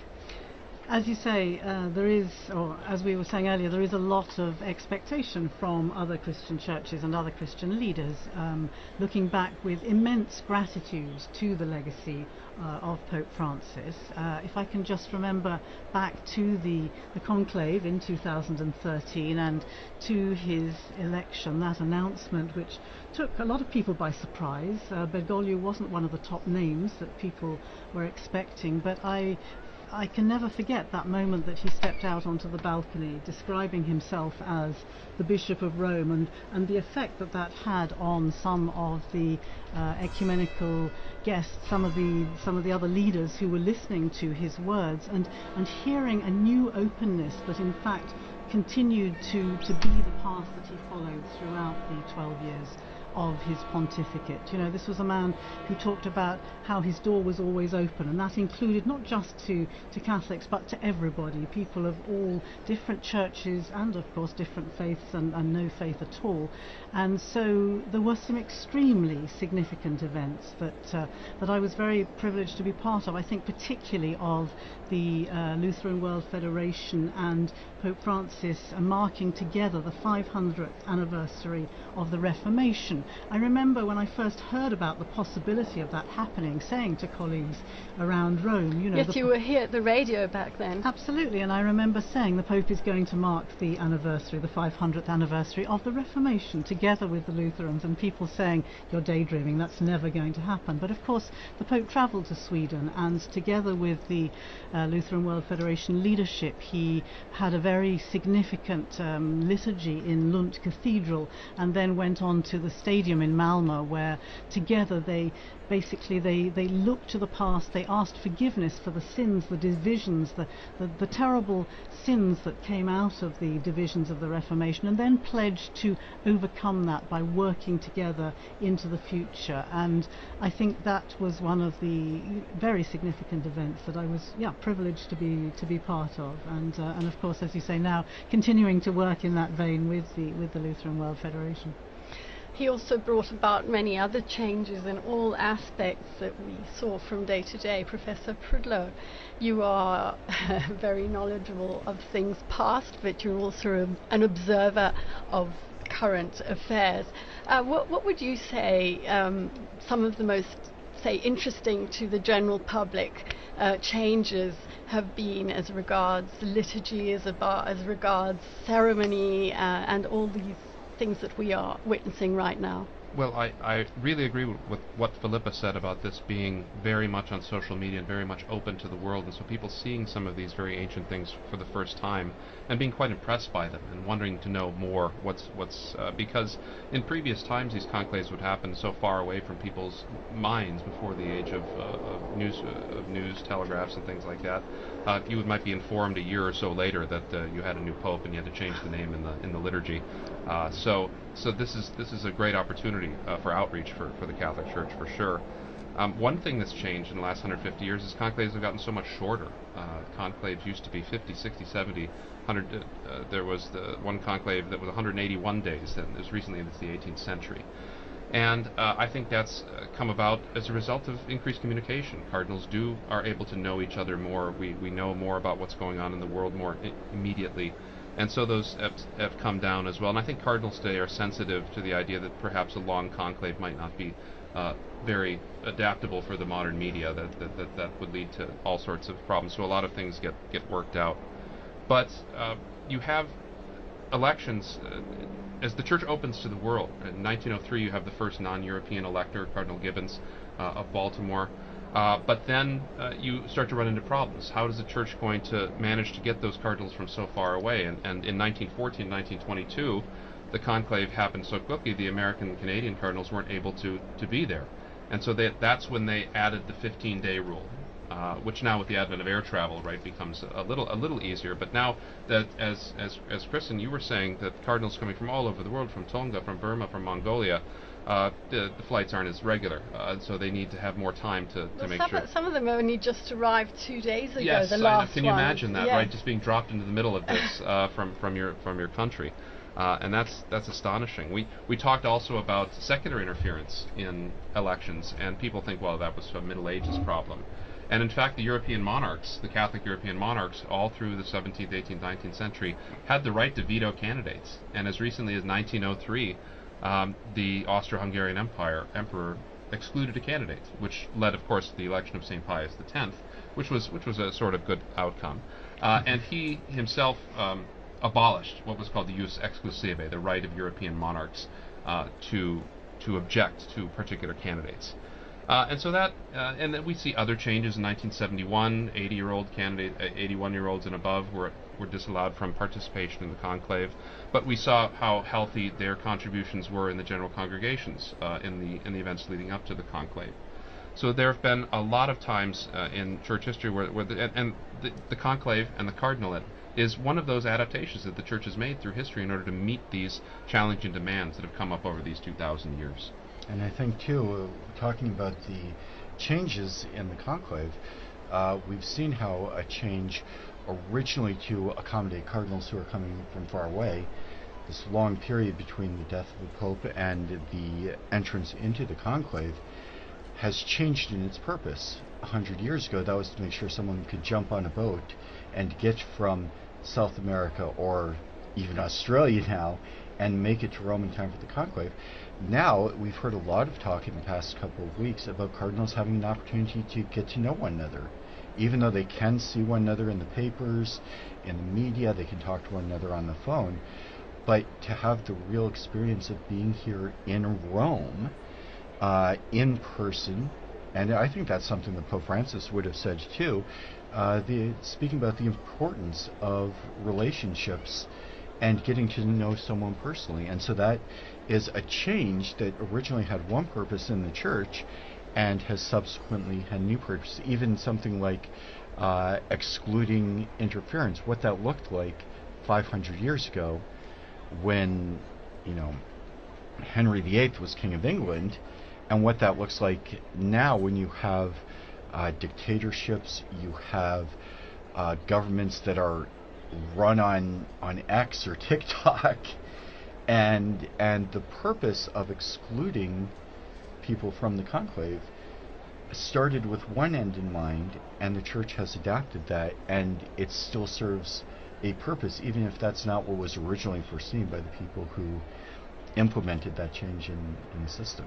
But it's all stayed incredibly secret. We know that yesterday everyone who is participating in the proceedings, and that's not only the cardinals who are voting, but obviously they're medics, there are people making meals, they're the cleaners, they're the florists. They all took an oath of secrecy yesterday, swearing that not a single thing they're going to be hearing in these days would be leaked out. I know that there are a couple of walkie-talkies that can be used in an emergency if they need to call a medic, but their cell phones have been taken away, they can't read the papers, they don't watch television, there is no radio. So yes, it really is. I mean, it may depend on how long they can go without cell phones. Well, and it's interesting too. You started to allude to this. There are several officials among the cardinals who do have the right and the means to communicate outside of the conclave. So, for instance, suppose many of the cardinals are very old. Suppose one of them gets sick and they need to call a doctor. There's a procedure for that.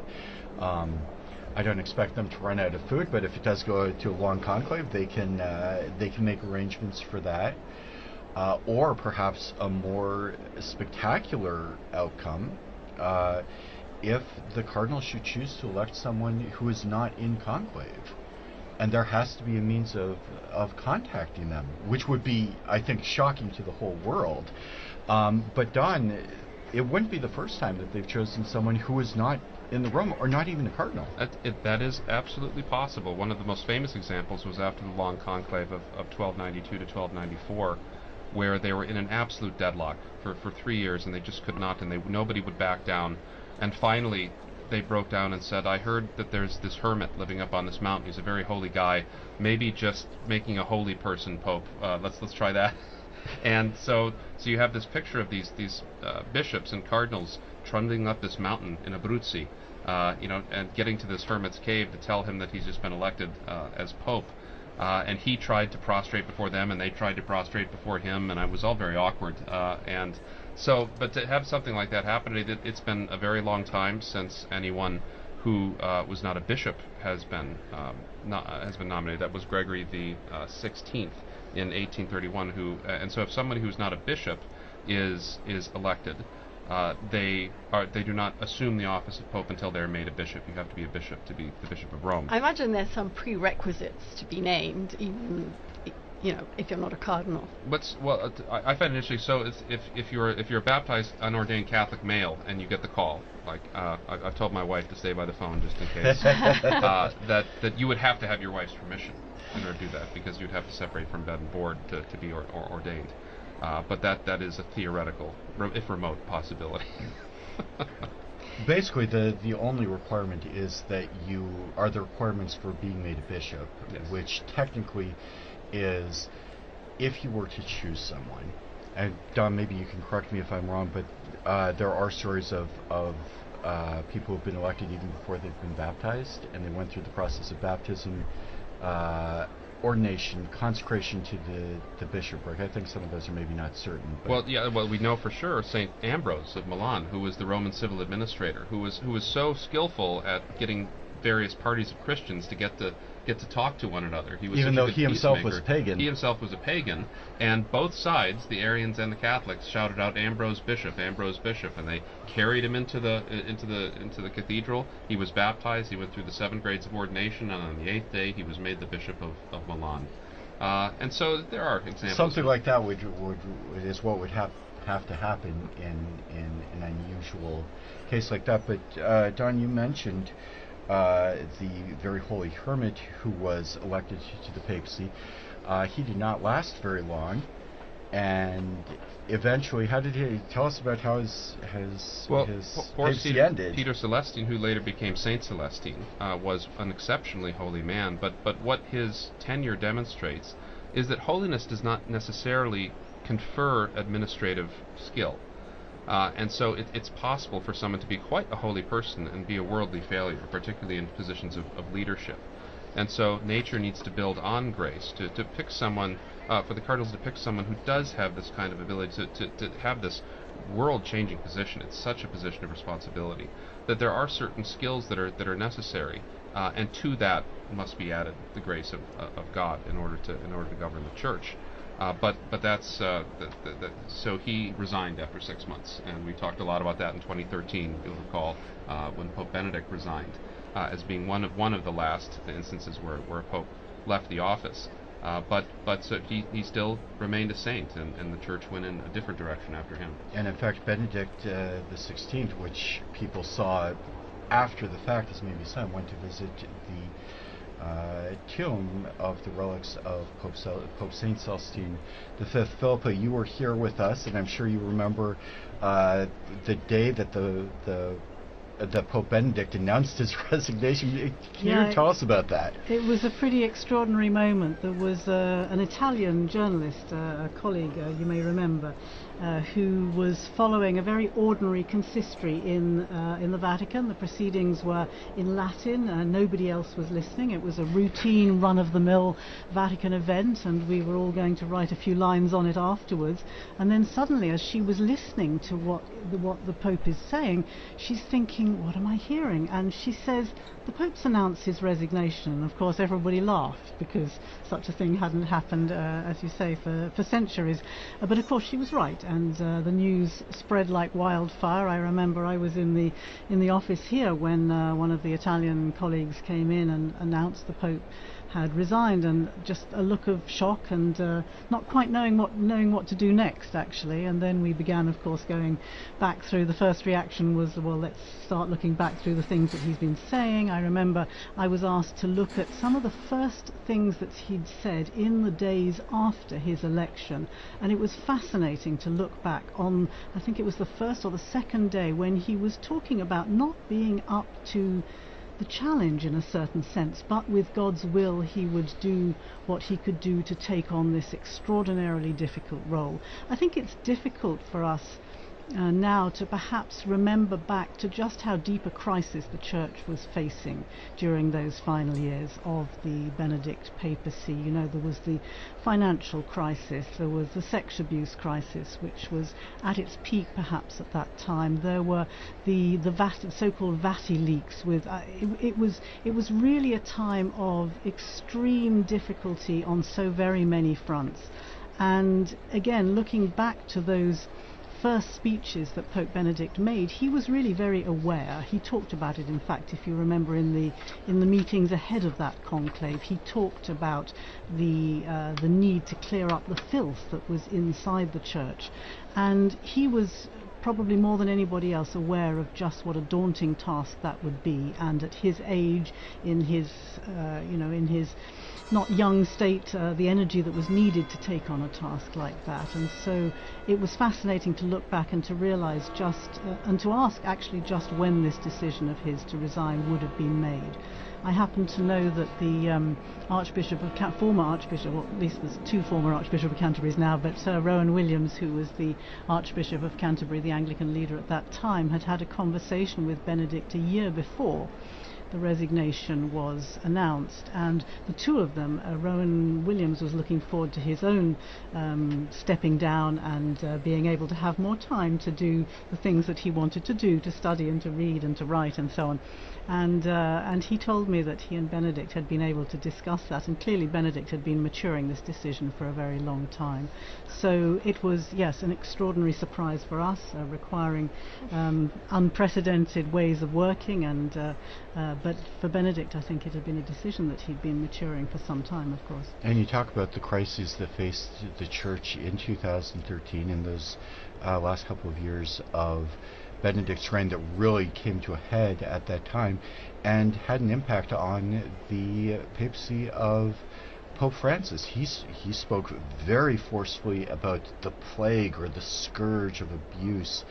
He dealt with his own not his own scandals, but the scandals of finances that we've seen in the past few years. We've had very public trials, even of cardinals, harking back perhaps to the past. But maybe you could talk about your thoughts, if we could ask our guests, about some of the attempts that Pope Francis has made to continue the efforts to reform the Church. I'll open the mic to either one of you.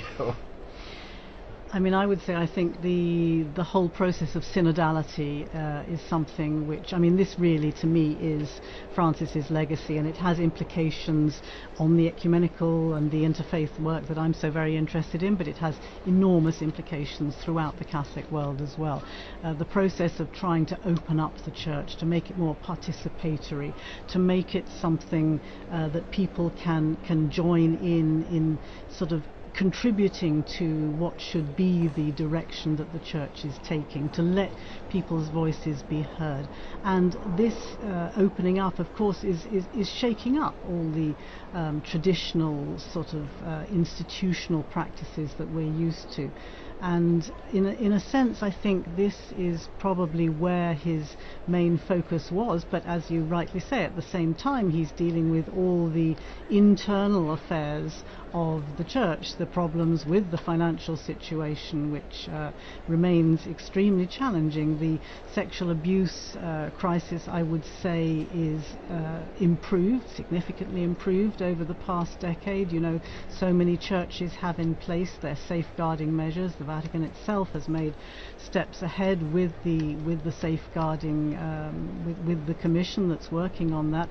But of course challenges remain, and this is something which I've no doubt the cardinals have been discussing over these past days in their general congregations, and trying to focus on what are the key problems and what kind of person has the right skills to deal with these challenges at this particular moment in time. And Don, a lot of the talk in the past year has been about synodality in the last 2 years, asking for the voice of the faithful. You're a practicing Catholic in the United States.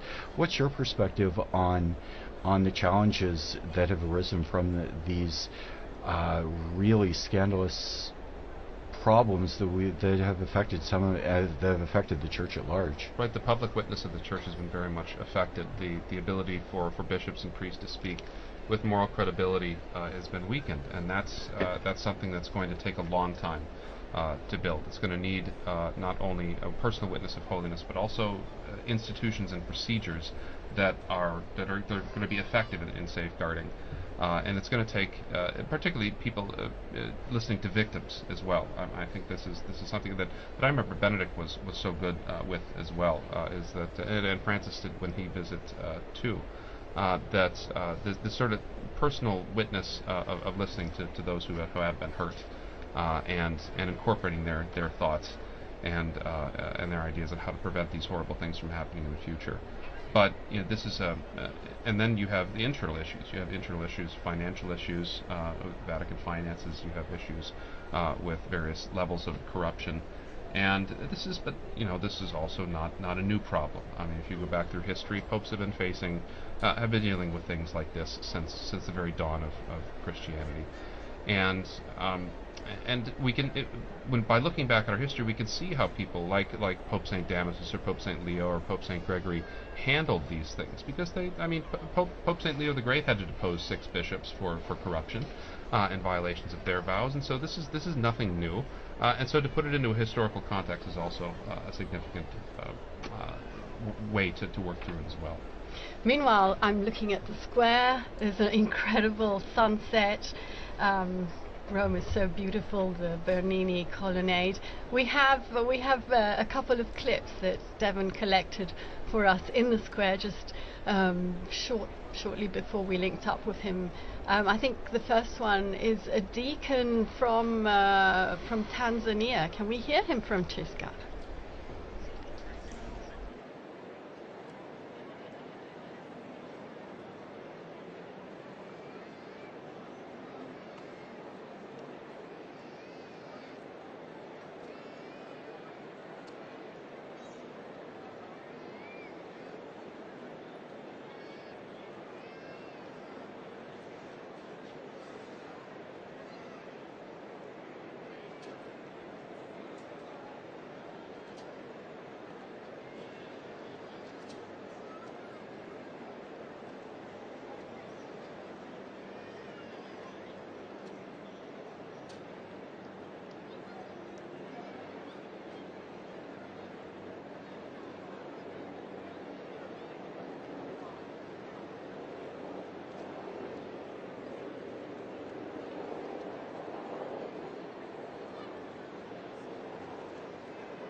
That was so nice. We don't need the color, we don't need the region, we need the whole Pope. He put that beautifully. Let's listen to some pilgrims, ordinary pilgrims that were in the square today.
And we heard a couple of people talking about the possibility of an election this evening. Linda, I think you summed it up well. I think everybody would be very surprised to see an election on the very first ballot on the first night. But we have had some remarkably short conclaves in the past. Don, you want to share some of those with us? Even recently, both Pope Francis and Pope Benedict were elected very quickly on the second day. And but Pius XII was the same way. Sometimes people go in and the momentum is so high that within a few ballots, it is rather unlikely that we will get a pope on the first ballot. The first ballot usually is in conclaves for the cardinals to test out strength. Sometimes they offer sort of honorific votes. I know in the past, in the early 20th century, was often used as an occasion for non-Italian electors to write in non-Italian names, just to establish the precedent that it didn't have to be an Italian on the first day. And it won't be like Pope Julius II, who was elected within a few hours of the conclave starting. But there always is a danger, because in 1334, when the main candidate wouldn't agree to the cardinal's demands, they didn't know what to do, and so they held a ballot, and everyone chose the least likely candidate that they possibly could. Jacques Fournier, who became Benedict XII, was a very good pope that nobody had expected, and he was elected on the first ballot. So it can happen, but it is really quite a very rare experience.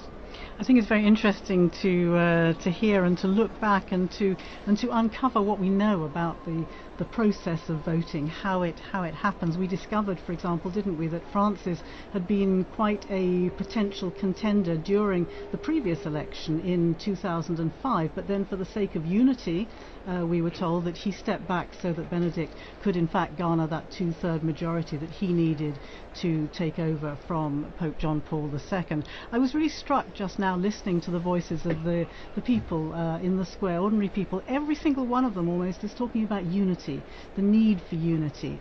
And I think this question of how long the conclave goes on for is seen very much as an important signal regarding the unity of the Church, because the longer it goes on for, clearly the cardinals are unable to decide on the kind of man they want to lead the Church, and therefore I think there's a certain pressure mounting day by day, or vote by vote even, to try and show, in a particularly polarized world that we're living in at the moment, where people are so deeply divided, to have a real show of unity on the part of the Church leaders.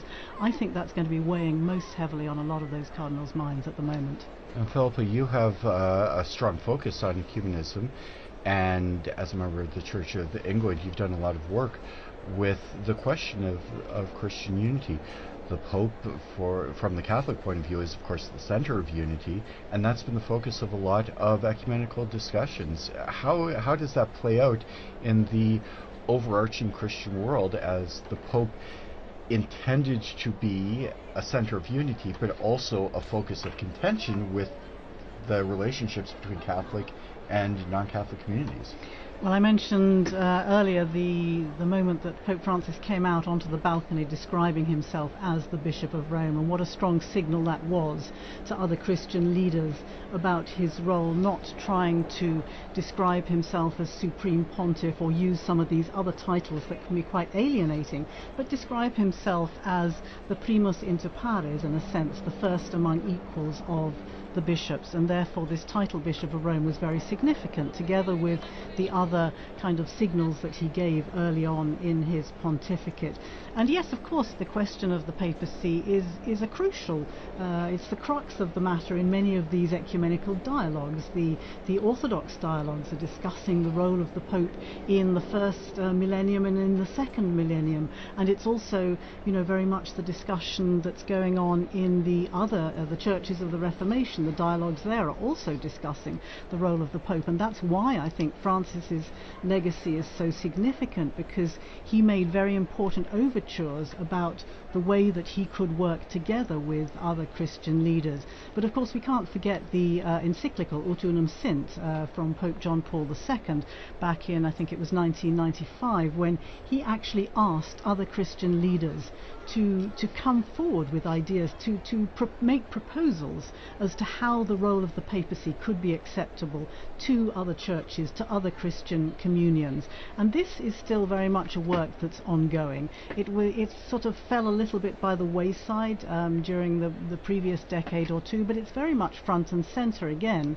And I think there's a lot of, I think we're going to see over the coming months again some responses to that. The Council, or the Dicastery as it now is for Christian Unity, has gathered together some of these responses, and we've seen publication of a book bringing together a lot of these responses. So it's very much at the heart, as you say, of the conversations and at the heart of the dialogues with other Christian churches. So very important to see what direction the new Pope will take on this, and whether he will prioritize this as an important issue, because of course the division of the churches is one of the biggest scandals of the Christian world. It's so much easier when people see unity, when people see united churches, to be able to believe and to be able to make a commitment to that. Thank you, Philippa. We've been talking with Philippa Hitchin, Don Prudlow, our guests, as we enter into this first hour of watching and waiting for the election of the new Pope. If you've just joined us, earlier this evening we saw the cardinals enter into conclave, and now everybody, I think, kind of around the world is waiting to see the smoke rising from the Sistine Chapel. If you are just joining us, I'd like to offer you a very warm welcome. Also, a thank you to all of our television partners and radio partners, especially EWTN TV, Catholic Faith Network in America, Shalom World Television's Network USA, Atmadarshan TV, Catholic TV, Madha TV India, and UCTV, Uganda Catholic Television. Also radio partners Luminous Radio and Radio Katipunan in the Philippines. Welcome to all of you. My name is Christopher Wells, and I'm joined here with my colleague Linda Bordoni, and our guests. And our guests, our most prestigious guests, Philippa Hitchin and Professor Prudlow. But I do suggest a tiny musical break as we continue to watch the sunset.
So here we are on air as we await the smoke that will chug out of the chimney on the Sistine Chapel. We all remember, or more than remember, we're not that old, but we do. We have all read about the famous conclave in 1958 when John the 23rd was elected. The cardinals convened on, I think it was the 26th of October, and immediately white smoke was seen to appear out of the chimney, and obviously the crowd erupted in applause, only to discover that the burning process wasn't as they thought it should be, and it soon turned black. And unfortunately it happened this next day as well, exactly the same thing. And finally on the third day he was actually elected on the 28th of October after 2 false alarms. It really was white smoke. I think the people were probably a bit wary at that time, but yes, the smoke is incredibly magnetizing, isn't it, as we watch that chimney. I certainly have very strong memories of a former colleague here at Vatican Radio doing some coverage for the election. I believe it was for John Paul II, and I remember him talking about the dirty grey smoke, a Scotsman talking about the dirty grey smoke, and he wasn't quite sure whether it was white or whether it was black. And quite often at the beginning, I mean, I do remember the previous 2 that I have covered, I remember that it is a little bit difficult at the beginning to see. It starts off quite slowly and then it seems to kind of gain momentum, and I think there's been some work on the kind of chemical processes, hasn't there? Maybe somebody else knows a bit more about they did begin to use the chemicals for both the white and the black. Absolutely, yeah. But you're right about the evocative power of the smoke. This has become sort of a symbol, and now the webcam, people will put webcams on at home, and I saw that we have some real enthusiasts, because 12 hours before I saw there was a chimney webcam before they'd even gone into Conclave with 11,000 visitors, 11,000 watching currently. So people are really transfixed by this. But it was a good addition, I think it was 2013 when Benedict, because of the confusion about this, that when there's white smoke, the bells of St. Peter's will peal out as well. Right. So that will be a confirmatory. And it's also an issue in winter conclaves, right? Because it's night, and it's very difficult to see the color of the smoke at night. And so those bells were a good addition. Although I remember it took quite a while for the bells to actually start pealing, so the people were cheering wildly in the square, and it was only quite a significant time after that the bells actually confirmed that. In fact, I remember that conclave as well. I think we all remember that very clearly. And yes, that's exactly right, because even with the addition of the chemicals, the smoke wasn't clear. You talked about it, Philippa. When the smoke first comes out, first you've got people asking, well, is smoke coming out? Is that a cloud? Is that really what it is? And then it becomes a little bit more definitely smoke coming out of the chimney. And then you say, well, it looks kind of gray, it looks kind of white. And they had told us here in the studio that they were going to ring the bells as soon as the smoke came out. And I think for the first election in decades, we had smoke that was pretty clearly white, but then the bells didn't ring the way they were supposed to for a long while. And this happens, right? I mean, you remember when Benedict was elected and Cardinal Medina came out, and as soon as he said Habemus Papam, the band started playing. And he had to wait for about 15-20 seconds, and it was very awkward. But so we saw the beautiful, magnificent liturgical choreography today, that this is still an event that's run by human beings, and sometimes that these things can happen, and they lend a lot of great color to the history. Well, we're on the subject of the smoke coming out of the chimney. The other lasting memory I have of these conclaves, and watching the screen again today, is the seagulls. The seagulls who seem to be magnetically drawn to that chimney, possibly because of the warmth that comes out of it. But I do remember during the 2013 conclave sitting in studio just as we are today, discussing ecumenical interfaith legacies of Pope Benedict, looking at the characteristics of the new man, what would be required. And I remember the producer at that time saying to me, talk about the seagull. You know, the seagull has its own hashtag. The seagull is trending on Twitter, and it's just quite fascinating how people take different aspects of these, as you say, very traditional, very historical events, and yet give them a particularly modern twist. I find that fascinating. I heard the other day that, in fact, inside the Sistine Chapel there are 2 ovens. And that's because in the one oven, they burn the ballots. In the other oven, they actually put the chemicals you were talking about, Professor Prudlow, which are the ones that will produce the right coloured smoke. We hope. We hope. Yes. There was one when they were still trying to. They were testing it. When were they? Do you remember when they were testing the chemicals in 2005 before the conclave? And they just the air, it just turned black. I mean, the entire sky above the Vatican was just black with smoke because they'd put in way too much of the chemical at that time. But I think it's interesting again how we've seen a lot of pictures recently, as you say, these two ovens in the Sistine Chapel before, this veil of secrecy that on the one hand was so fascinating to people outside the confines of the Vatican, but on the other hand, people are equally fascinated now they can see the process. We saw the workmen going in with the scaffolding and putting up the chimney and putting the ovens into place, and I think that's been very... Yeah, there's a beautiful video on Vatican News that shows the room of tears, which is the room where the Pope will receive his vestments and cry. And have some time for prayer and crying at his new responsibilities. Before after he has accepted the what would we call it, the proclamation, because the cardinals ask the Pope whether he accepts or not, and so... And he can say no. He can say no, right. Anyway, please go and look at our video, because it shows that room of tears. It shows the 3 different sized vestments that have been made to fit whoever is elected. It shows... Well, after it was a little tight on Pope John the 23rd, they knew they had to have a range of sizes for the But interestingly, Linda, you were telling me that the traditional papal tailors that has been producing these vestments for so many decades, apparently there's been a change. Yes, there has been a change. So we all knew Gamarelli. I think we all bought socks at Gamarelli, the cardinal socks. This year it's Mancinelli, who apparently makes a bit of a more, a lighter textile, better for transpiration, more comfortable. So yes. In fact, we talked about all of the people inside the Vatican who help with the conclave. One of the people that's there is a tailor on hand. They have a small, medium, and large cassock, but they have someone right there so that when he puts it on, they can make adjustments so it's not overflowing, it's not too tight. They've got some room to breathe, so to speak. In the legend about John the 23rd, who was a portly Italian, famously from peasant stock, as they say, in Italy, and the story was that when he put on the extra large white cassock, it still wasn't big enough, and they had to open up the back of it and kind of tie it together like a hospital gown, obviously with his regular clothes underneath. But there's some of the stories that we hear from the I noticed that hanging in the room of tears is the little red cape, which Pope Francis did not wear. He chose not to wear. He chose not to wear. Yeah, why did he choose not to wear that red cape? It was a gesture of he meant it as a gesture of humility, in the sense that he wanted to be seen as Francis, as Bishop of Rome, in a simplicity. But I don't think that there should be any judgment if the new Pope chooses to wear it. I mean, it's the proper garment for that moment. There's nothing hieratic. It's just a particular garment for the papacy.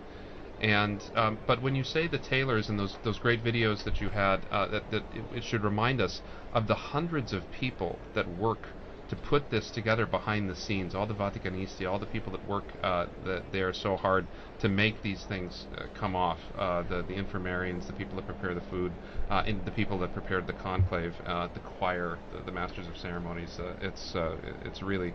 it's a big production. It's an amazing production, and it's an irregular production, right? I mean, I think of in England, right, trying to practice a coronation after over 6 decades, and it's sort of the same thing here. You don't know when it's going to happen. You start to think about it. People come, people go, and there's books, but it's one thing to reduce a book to actual practice. And now that we have videos and things like that, it's so good to record those things and to help people to remember how difficult it is. And we weren't working in those days back in the 1970s, but I wonder what it must have been like to have had two of them in very, very close succession within, what was it, 33 days? 33 days was the length of the papacy, and so then the period after that when they elected the John Paul II. So barely the entire Vatican staff barely had time to get to relax and to recover from one, and then they're doing it all over again. It must have been an extraordinary moment. It was very interesting. I come from a very small diocese in the United States, Sioux Falls, South Dakota, which very few people perhaps have ever heard of. But one of our claims to fame, my former bishop, was one of the very, very few bishops appointed by Pope John Paul I. So one of the very few people in the whole church who was the subject of an act of the month-long papacy of John Paul I. And I think a lot of us will have stories about our interactions with popes, not just the people who work here, but people throughout the world who come and see the popes. Do you have some memories of the popes that you've experienced through your time? Well, Pope Francis memorably invited all the Vatican staff. As far as I know, it was the first time for something like this, but he invited all of us to join him for the masses that he instigated in the Santa Marta Chapel, where he chose to live rather than in the Apostolic Palace. And he began the tradition of giving a sermon every morning in the Santa Marta Chapel, and we were all invited to go along. So I think it was maybe a month or two after his inauguration, the inauguration of his papacy, that I was able to go along, and that to me was an extraordinary moment. The previous time that I'd seen him was just after I think it was 3 or 4 days after the papacy, the inauguration, or the election rather, when he was with all the journalists in the Paul VI Hall. You were there too, weren't you? And he announced why he had chosen the name Francis. He wanted to be to honour the name of Francis as a man of peace, a man of poverty, and a man of protection of creation. And these were, of course, 3 themes that he would develop so strongly throughout his pontificate, and that was again an extraordinary moment. It was extraordinary also that he called the journalists to thank them for the work they had done during such an intense period. It was, we didn't realize how moving that gratitude would be. I can't but help think of his very last public audience, was to thank the medics, the doctors and the staff at the hospital who had taken care of him. The other thing I remember about that audience with the journalists at the beginning was the way that he said, I'm going to bless you, but I'm going to do it in silence because many of you are non-believers or not share of the Catholic faith. And so there was immediately this great sense of openness and a great sense of respect for people who didn't necessarily belong to the Catholic Church. And all these signs at the beginning were just so very encouraging to people who'd somehow been feeling a little bit excluded or hadn't been given the same kind of welcome in the past. So these were very strong memories for me, and the Santa Marta was my opportunity to mention to him my interest in ecumenism and how I was at that time the warden of All Saints Church, Anglican Church here in Rome. And another important memory for me in that sense was that in 2016 I was able to welcome him because he became the first Pope to visit the Anglican Church in his own diocese of Rome. Of course, popes had visited Anglican churches before, notably John Paul II in 1982 became the first Pope to travel to England since the Reformation, and going into Canterbury Cathedral. Of course, there have been many papal visits to Anglican churches, but for the Pope to come to the Anglican Church in his own diocese was an extraordinary moment, and it was marking the 200th anniversary of our community here in Rome, and he came and gave had a great conversation with people. It was a beautiful liturgy, and it was on that occasion, if I'm not mistaken, he announced he intended to visit South Sudan together with the Archbishop of Canterbury and the moderator of the Church of Scotland.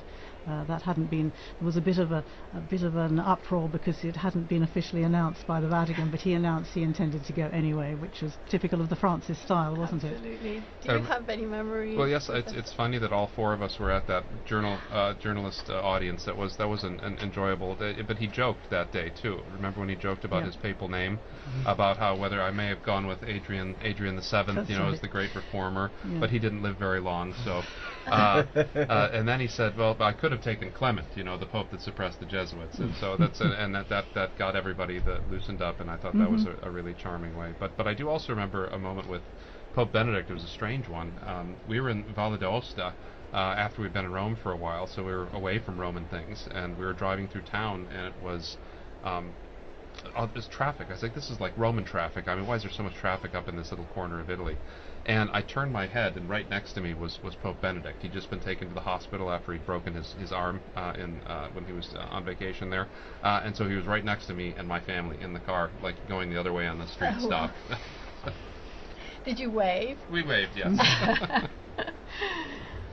So we're looking at the screen here. We're looking at the square, getting close to what could be a time for smoke. What do you think? Well, we're expecting the vote to take place shortly after the cardinals went into conclave, the first vote this evening. But as a lot of people have noted, it's pretty well known, this is the largest group of cardinals ever to enter into conclave, 133. If you watch the broadcast of the entrance, it takes a little while for 133 mostly elderly cardinals to get up, to cast their vote, for the votes to be counted. We heard Monsignor Burns' very excellent elaboration of that process. So we're not sure how long it takes, and I think that's a challenge for all of us, but also for the people coming in the square. If you were watching at the beginning of the broadcast, the square was not empty, but there weren't a whole lot of people there, and they've been filtering in. It's really filled up. It's really filled up. I think we all remember previous conclaves when the white smoke comes out, everybody in Rome is going to be coming to St. Peter's Square. But just to talk a little bit about the process this evening, we are expecting a vote perhaps around 7:30 in about 10 minutes, but there's no precise timing. So it could be any time, and we will have people watching for that first wisp of smoke, and then to try and determine what color it is. And Phil, Linda, maybe you can tell us a little bit about what we can expect for the next couple of days in terms of looking for the smoke and the outcome of the different votes in the Sistine Chapel. Well, the one interesting thing I've just discovered is, as you were saying, there are two separate votes. Oven, yeah. Okay. Well, just one on the first day, right? Just one on the first day, but as from tomorrow morning, 2 in the morning and 2 in the afternoon. So should the smoke arise in the middle of one of those sessions, it'll be white for sure. That's right. Yes. Right? That's because if they go immediately to a second vote if it's a failed vote, and so that means we won't get smoke until around noon. If it's even later, in fact, I think we're expecting around 1 o'clock. Around 1. So if we do absolutely right, if we get it at 11:30, 10:30, 11, it will be white smoke. Yeah. I heard an interesting little detail. You were talking about people rushing from around Rome. When people hear the news, they tend to gather in the square to see who the new Pope will be. I read a lovely detail from the English College, the Venerable English College, where the seminarians from the UK train to become priests, and there was obviously a question about were they allowed to run out of their classes if they heard news of course all of them will have their cell phones, I imagine, so they'll get news almost within seconds of it happening, and apparently there has been a ruling from the college that seminarians are allowed to get up in the middle of classes and to go and congregate in the square to acclaim the new Pope if and when it happens during the day. I remember I was a student at the Angelicum during the election of Pope Benedict in 2005, and that same question came up. Of course, John Paul had been Pope for almost 27 years, so a conclave was a new thing. And the college didn't make any determination, so the classes were going on during the conclave, and as soon as it became evident that the Pope had been elected, there were people who left class. And I remember some of the professors being horribly offended that the students had left for a truly momentous historical occasion. And the Angelicum, I'm sure that was the reason for their determination this year. They put out a specific statement. They announced it on social media. As soon as we get news of the white smoke, classes are suspended with immediate effect. The adoration in the chapel at the Angelicum will be closed with benediction so that everybody who wants to can come to Rome, can come to St. Peter's Square and be there for the announcement. When we do get the white smoke, I think you'll all remember, there's a period of time between when the smoke comes out.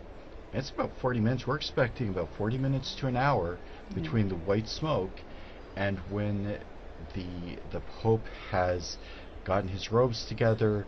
He has prayed for a while. They've organized themselves. So about 40 minutes to an hour. In the last conclave, which of course was absolutely historic because we still had Pope Benedict alive, that was delayed even further because Pope Francis wanted the first one to hear the news to be Pope Emeritus, as he eventually decided on the title, the Pope Emeritus, to be the first to receive the news. So they had to call him. And the story is that he was glued to the TV set watching the chimney as we all are now, and they were ignoring the phone. And finally, someone picked up and said, "It's the cardinals. They want you to be the first to know." So there's a little delay. We were talking earlier. There are 2 votes in the morning, 2 in the afternoon, and the expectation is there's a possibility of maybe as early as 10:30 or 11, but certainly a burning of the ballots at around 1 o'clock for the morning ballots, and then in the afternoon, possibly as early as 5 or 5:30, and certainly a burning of the ballots around. Tomorrow we're looking at perhaps as early as 7:30 for the second one. So if you go to our Vatican News website, you can see kind of a program that will give you an idea of when you can tune in and get the latest news from the Meanwhile, conclave. I'm seeing there are 30,000 people in the square at the moment. 30,000? 30,000. And that will increase until the smoke comes out. Yeah. But also, we haven't had an election on the third ballot. We haven't had an election on the second ballot. We have had an election on the third ballot, but not since 1939. And so both Francis and Benedict, I think, were elected on the fourth ballot. So that would mean the evening. Benedict on the 4th and Francis on the 5th. Although there was a little confusion, which came out subsequently, and as we heard from the oath, the popes can allow people to speak about some aspects of the conclave. That's entirely up to the new pope's discretion.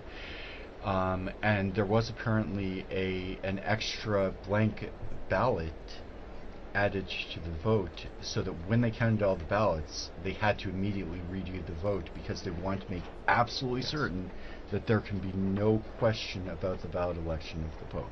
We know historically that there have been some contested elections. Occasionally, yes. It's being a very important position. There's sometimes been 2 or even 3 claimants to the papacy. We haven't had that in about 600 years.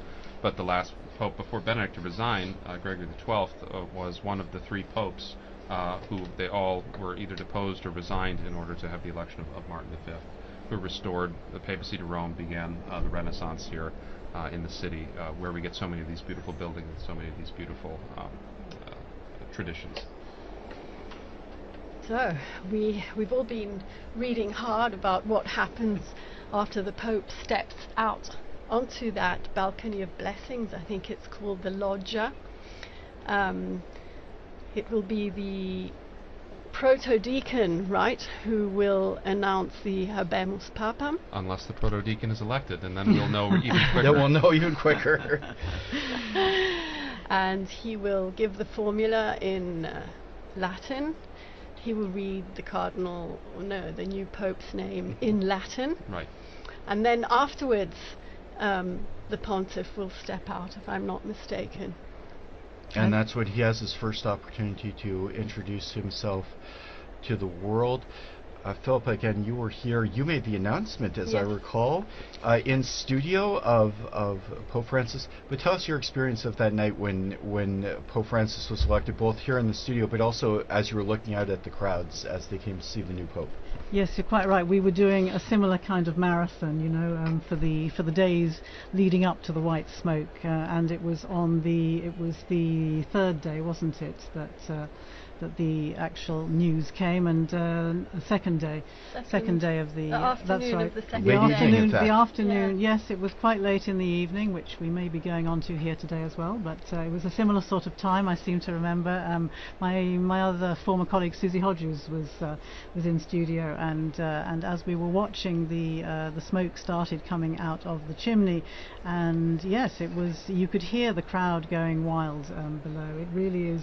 It's quite an extraordinary moment, I think. It's one thing to be here in studio, it's another to be down in the square, I think, because I was in the square. You were there, weren't you? You were reporting, you were doing what Devon has been doing for us today, reporting from the square, despite all the difficulties of getting a signal. I don't think the blockers were as powerful in 2013, because I can't imagine. They have to keep up with such technology today. I mean, you were talking about the sweeping of the Sistine Chapel, and also the Santa Marta. I would assume they have to sweep that as well. But the Cardinals had to turn in all of their cell phones. You know, check your phone at the door, and so they have to. There's also a bit of a natural blockage that happens, especially after the white smoke, when you go from maybe 10,000, 20,000, 30,000 to suddenly everyone. 250,000 people, 300,000 people, not just in St. Peter's Square, up the Via della Conciliazione, the road leading to St. Peter's,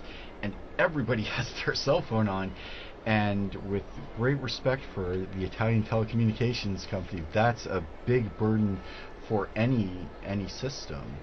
And so when you are trying to get out there and you're trying to send a video of you with the selfie with the new Pope, you might have trouble getting a hold of your friends and family back in England, back in the United States. That was most noticeable even during the recent funeral for Pope Francis, when you have those numbers. Again, I think the figures were 400,000 officially, weren't they, between those gathered in the square and those who were along Via della Conciliazione and down on the route towards St. Mary Major for the burial when Francis was laid in his final resting place. And again, the difficulty of getting any kind of signal to be able to send messages even was quite challenging. So yes, it is a problem, and people are gathering, and of course everybody now has a phone on them, and everybody. That was another thing I remember, because it was getting dark during the I remember waiting for Pope and Francis. when the smoke came out, it was dusk, but it was still light out, and by the time they got to the actual pronouncement, the night sky was completely black. And there was a flashing of all those millions, or at least hundreds, tens of thousands of cell phones as people tried to take the first pictures of the new Pope. And that is something which, of course, is quite different from in past times when people would acclaim by applauding and cheering. But applauding and cheering has a lot to say for itself, because I remember being in that square and Bergoglio stepping out. And to be honest, I didn't recognize him. I didn't know who he was. But close to me was a group of Argentinians, pilgrims.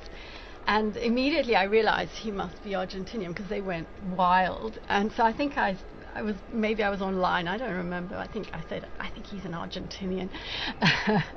And then, of course, everybody is looking for the biographies and trying to and the internet risks crashing as well, because everybody is trying to download that biography. Interestingly, I've noticed that the Vatican this time has come up with an extremely helpful dashboard, which again is unprecedented. As far as I remember, we had to do a lot of the research ourselves, but we now have a Vatican dashboard which gives you all the details that you ever wanted to know, or the basic information about the cardinals, all the cardinal electors, who they are, where they come from, how old they are, who created them cardinals, what their main features, if you like, of their ministry has been so far, which is incredibly helpful for all of us trying to cover these things. That's progress, Phil. It is two-faced, in the sense that on the one hand, yes, we do have a lot of information much more readily at our fingertips. On the other hand, we are expected to be active on so many more platforms and to be there And so it's been a really steep learning curve for us as well. You know, we're going to have to be there when the smoke is white. We're going to take a screenshot, we're going to do a video, we're going to have a name out there. It's very challenging for journalists this time and age. And Linda, I'd like to go back to something you said about the applause, where applause is very significant. As you mentioned, Don, in the past, sometimes it was by acclaim, it was the voice of the people of the city of Rome. But even today, in various liturgies, we hear the people have an opportunity to signify their acceptance. And it's not a legalistic form, but there is a place for the people to express their approval of a choice of a priest, of a bishop, and less formally here for the Pope. Well, when St. Cyprian, when he was defending the papacy of Cornelius, this was in 250 AD, he said that the clergy of Rome consented to him. He was ordained by all the bishops and by the acclamation of the people. And so this is actually, it is kind of liturgical, the reception of the Pope coming out on the loggia, and then the people acceding to that election in the square. It's a very important moment. Now, sometimes the people historically have not always been so peaceable. They've made their desires known. So at the beginning, when Urban VI was elected, they made it very clear that they wanted an Italian, the people of Rome, and so that was an important way, and that's a way historically that synodality can work out too, and a way that people can have their voices heard. And this is a very historical way that people have had their voices heard.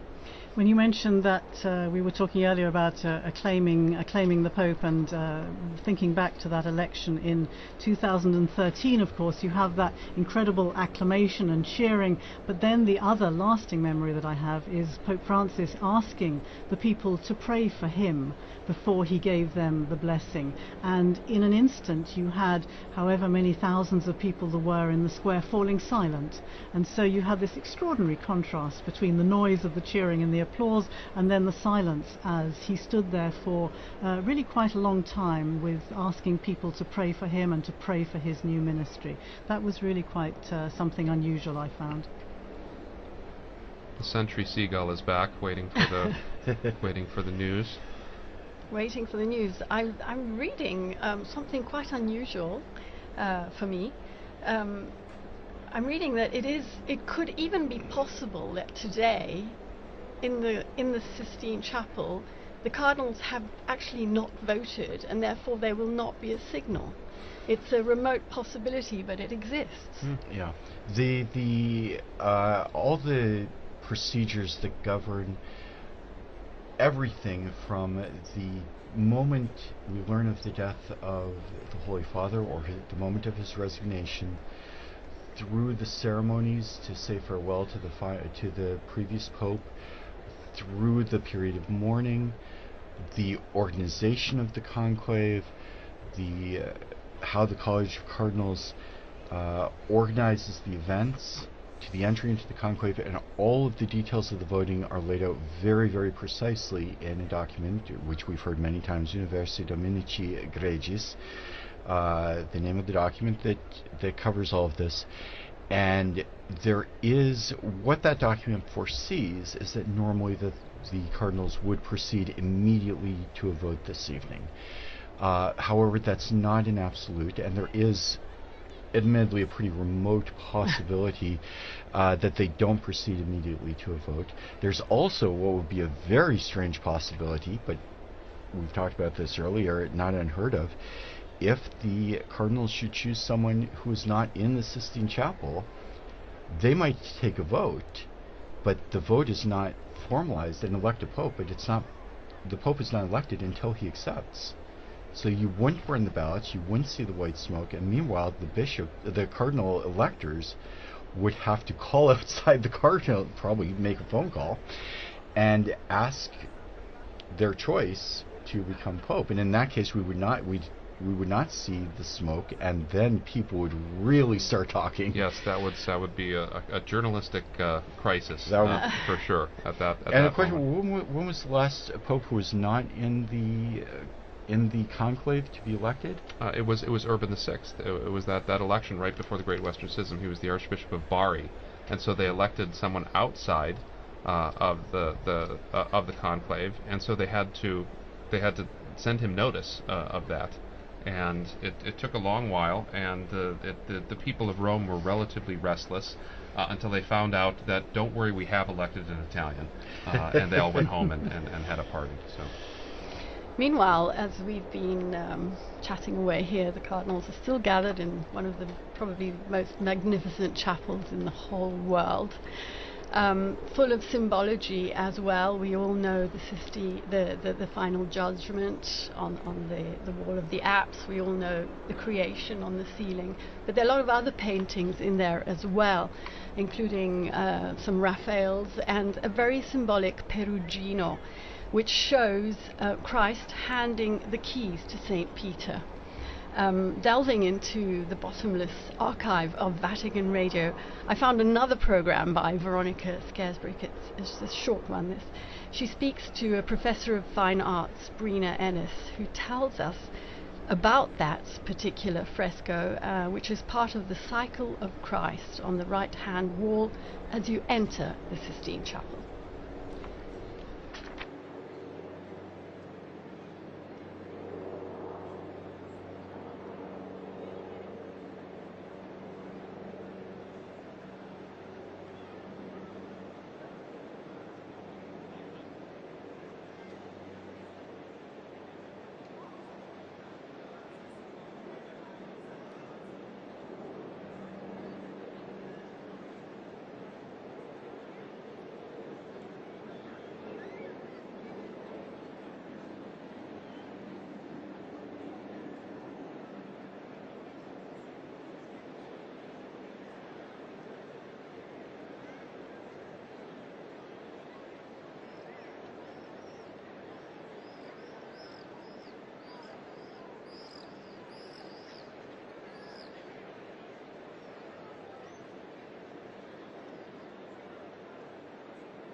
Yes, and we were listening there to Breda Ennis speaking to Veronica Scaresbrick. She mentioned there the 265th successor of Peter, so she obviously did that program just before the election of Benedict XVI. One element we haven't mentioned today, probably the most important, is the guidance of the Holy Spirit in this process.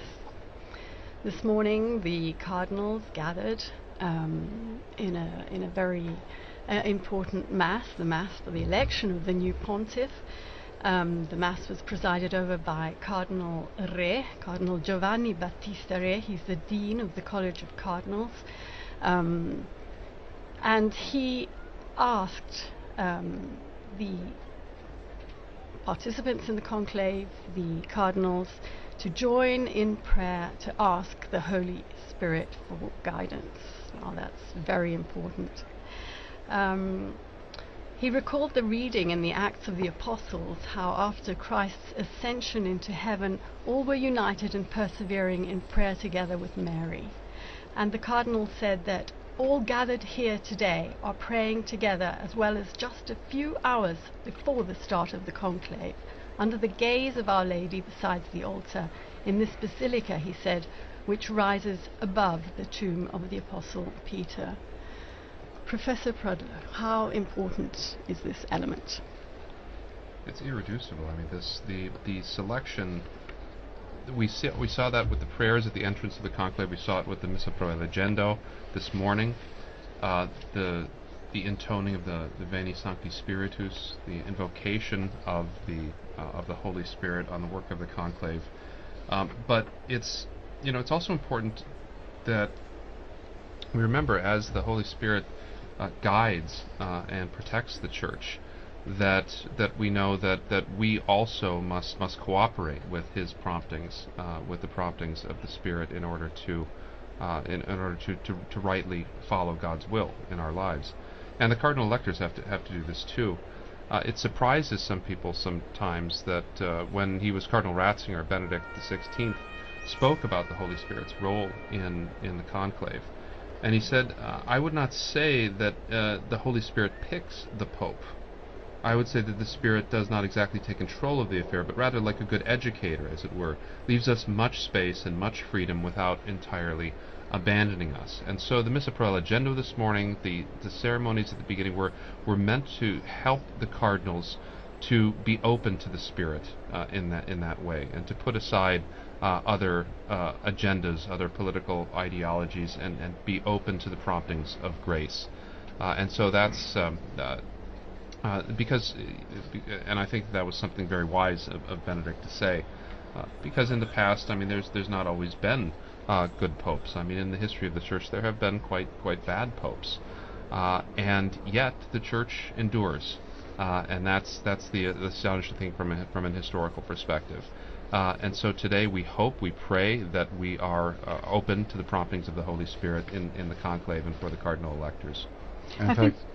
I think it's particularly interesting that Mass is not just for the cardinals, but of course it's a Mass in St. Peter's Basilica, open to the public and to a lot of other people who want to come along and want to be part of that moment at the beginning. As you say, it's marking the beginning of the conclave, and to be actually part of that and to be able to pray together with the cardinal electors for the new Pope is an incredibly moving moment. And again, I noticed this morning there were a number of the ecumenical representatives here in Rome. We have a new Anglican bishop, Bishop Anthony, who is the new head of the Anglican Centre. We have the head of the Methodist Ecumenical Office, the Reformed churches, and they were there together with representatives from the Council, the Dicastery for Christian Unity, again praying together and gathered together with the cardinal electors, praying for a successful outcome to this conclave under the guidance, as you say, of the Holy Spirit.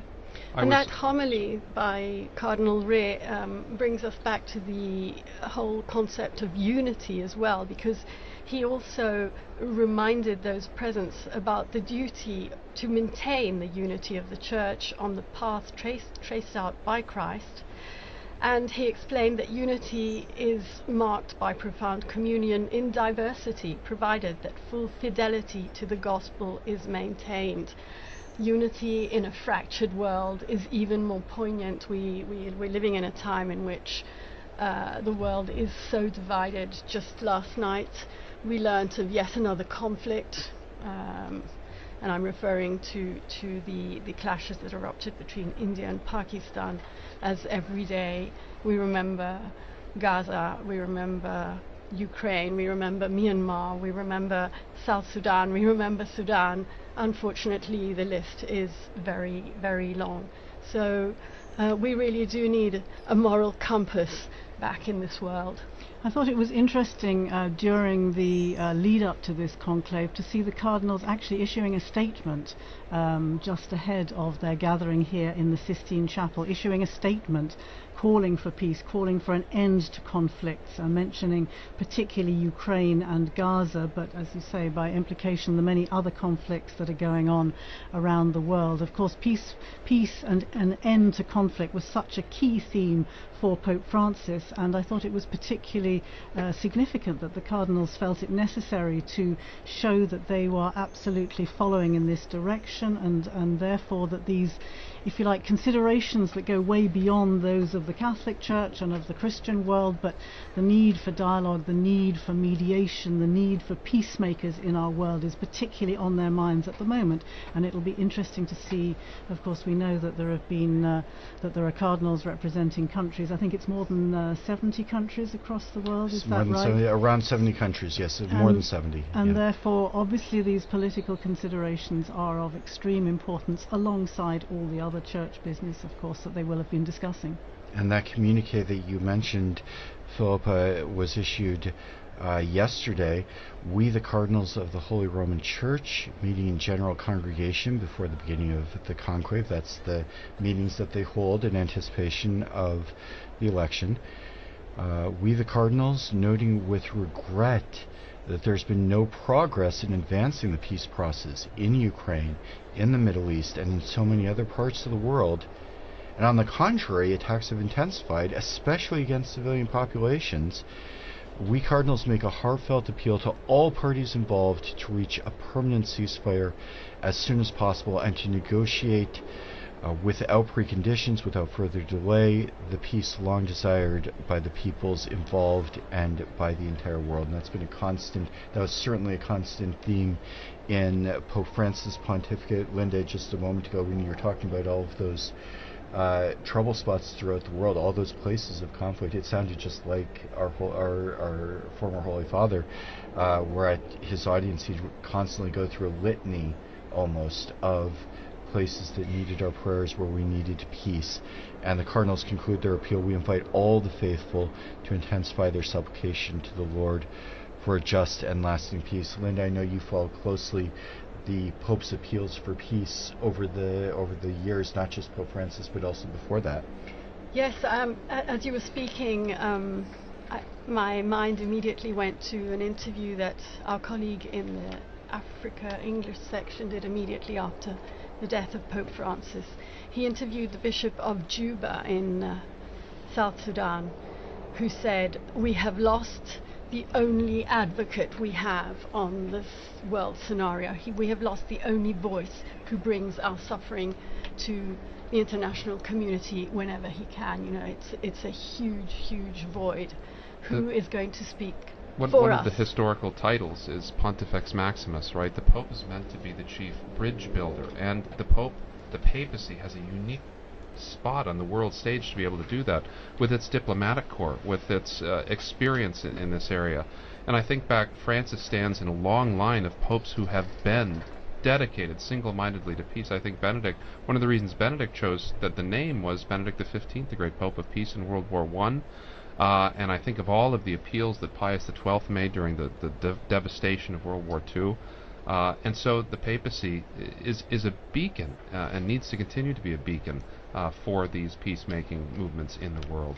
Coming back to South Sudan again, yes, popes have traditionally been peacemakers, people appealing for peace, but I think one of Francis's great strengths, of course, was his gestures, his ability to speak through gestures. And thinking of South Sudan, another thing that really comes to mind was the time that he met with the South Sudanese leaders, the president and the vice president, who were at loggerheads with each other. The conflict had been dragging on. He invited them to the Vatican for that session with the Archbishop of Canterbury and the moderator of the Church of Scotland. And I'm sure you've all seen the pictures where he gets down on his knees with great difficulty, and he gets down on his knees to kiss the shoes of these leaders in an extraordinary symbolic gesture of humility, to say to these leaders, these military leaders, stop the fighting. You've been elected to serve your people. And these are the gestures that I think sadly hasn't seemed to have been able to put an end to the war in that country, but very, very poignant and powerful gestures which will remain with us. And let's remember all the times the popes have gone to the United Nations. We'll never forget Jamais plus la guerre, Pope Paul VI, and then Pope John Paul II, and Pope Francis. They have all been to that incredible forum of nations, that family of nations, to say, stop fighting, listen to the voice of the people. And as Pope Francis very famously wrote in his encyclical Laudato Si, heed the cry of the earth, heed the cry of the poor. It's an incredibly important role. And I think you mentioned Pope Paul's very heartfelt. You could see it on his face when he cried out, "Never again war, never again war." And I think every subsequent pope that's visited the United Nations has quoted him there. I'm not absolutely certain of that, but Don, you mentioned the unique place of the Catholic Church. The Church is present in just about every country in the world, so they have a stake in a lot of these conflicts. Some places the Church is very small. Mongolia has a community of a few thousand people. 1,500 Catholics. With the Cardinal, though. Right? But with the Cardinal, who we saw today. Cardinal is Marengo. present throughout the world. It does have the diplomatic corps, and I know you've done some studies to the diplomatic corps. It's not just the Pope's gestures, which are very, very important. You mentioned the beautiful gesture of the Pope kneeling at the feet of the leaders, but there's also so much work that goes on in the background, which is animated and inspired by the Pope. That's where the Secretary of State, the nuncios, are really trying to carry out the background work of trying to make the Pope's appeals a concrete reality. One of the surprising things, people come to Rome, they find out it's a city with two sets of embassies, that there's embassies to the Republic of Italy and there's embassies to the Holy See. And the Holy See has diplomatic relations with an immense number of countries, including countries that are at utter loggerheads with one another. And so that in situations of war, in situations of conflict, nations can come to the Vatican and use the diplomatic service in order to exchange messages of peace, in order to exchange messages offering ceasefire.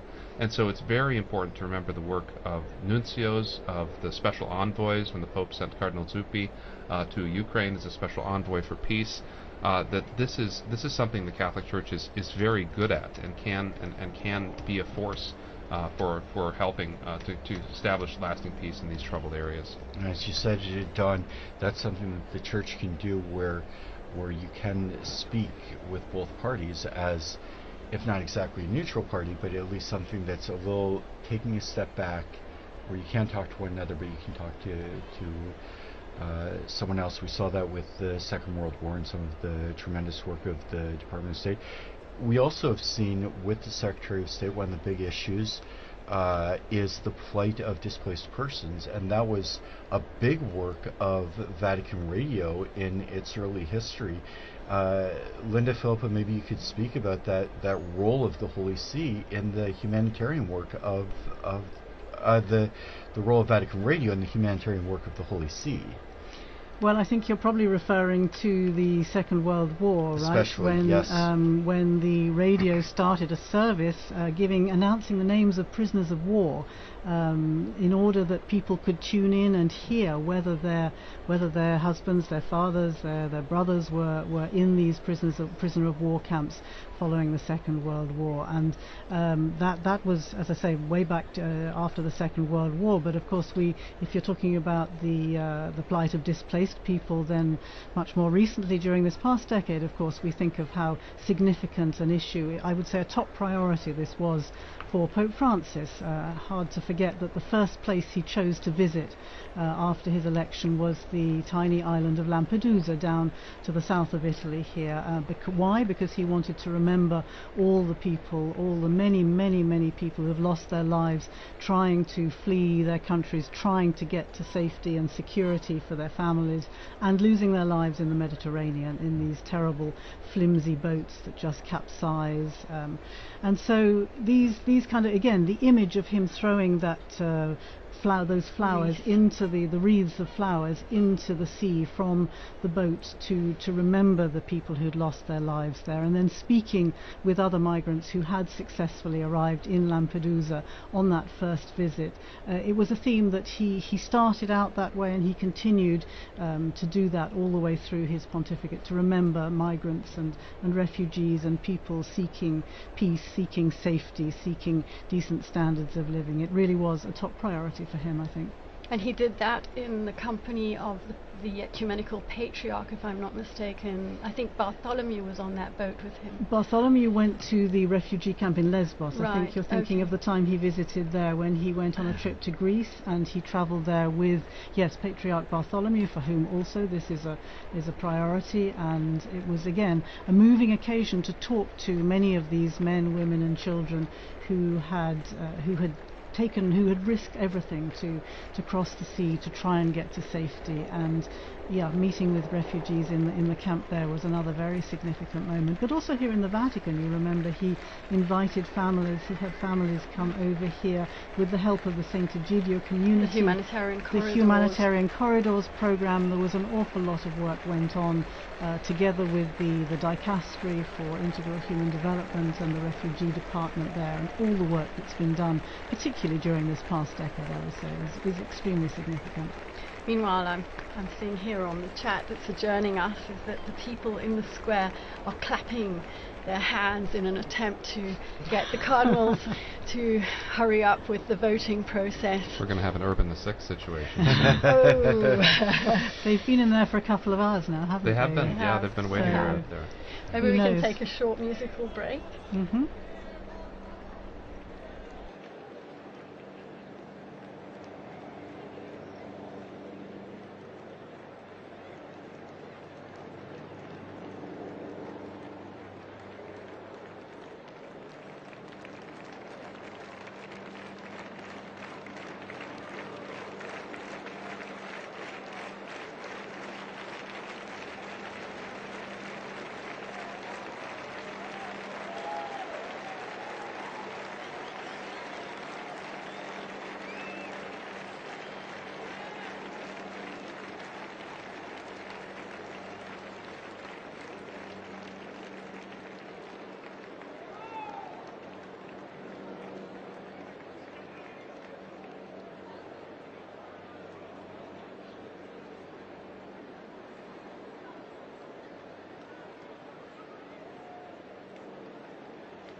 And once again, we welcome you to Vatican Radio's live coverage of the Conclave to elect the 266th successor of St. Peter.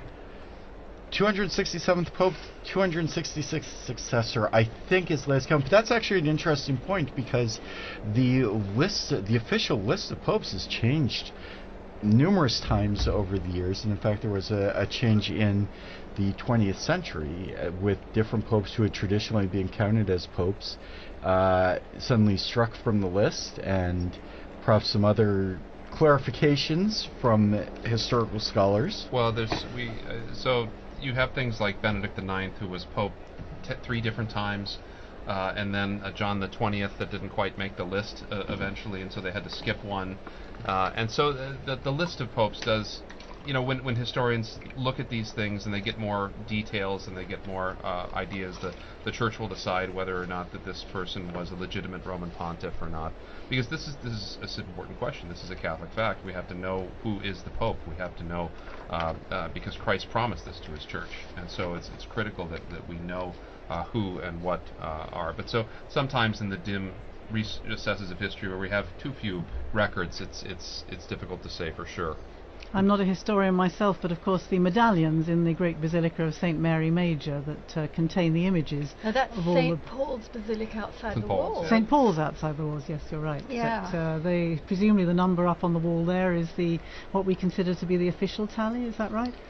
Not quite, in fact, because at least a few anti-popes are up on medallions, including my personal favorite, at one time considered a pope, now considered an anti-pope, Pope Christopher, the one and only. He's one of them that they struck from the list due to the rather odd circumstances, untoward circumstances regarding an election of his accession.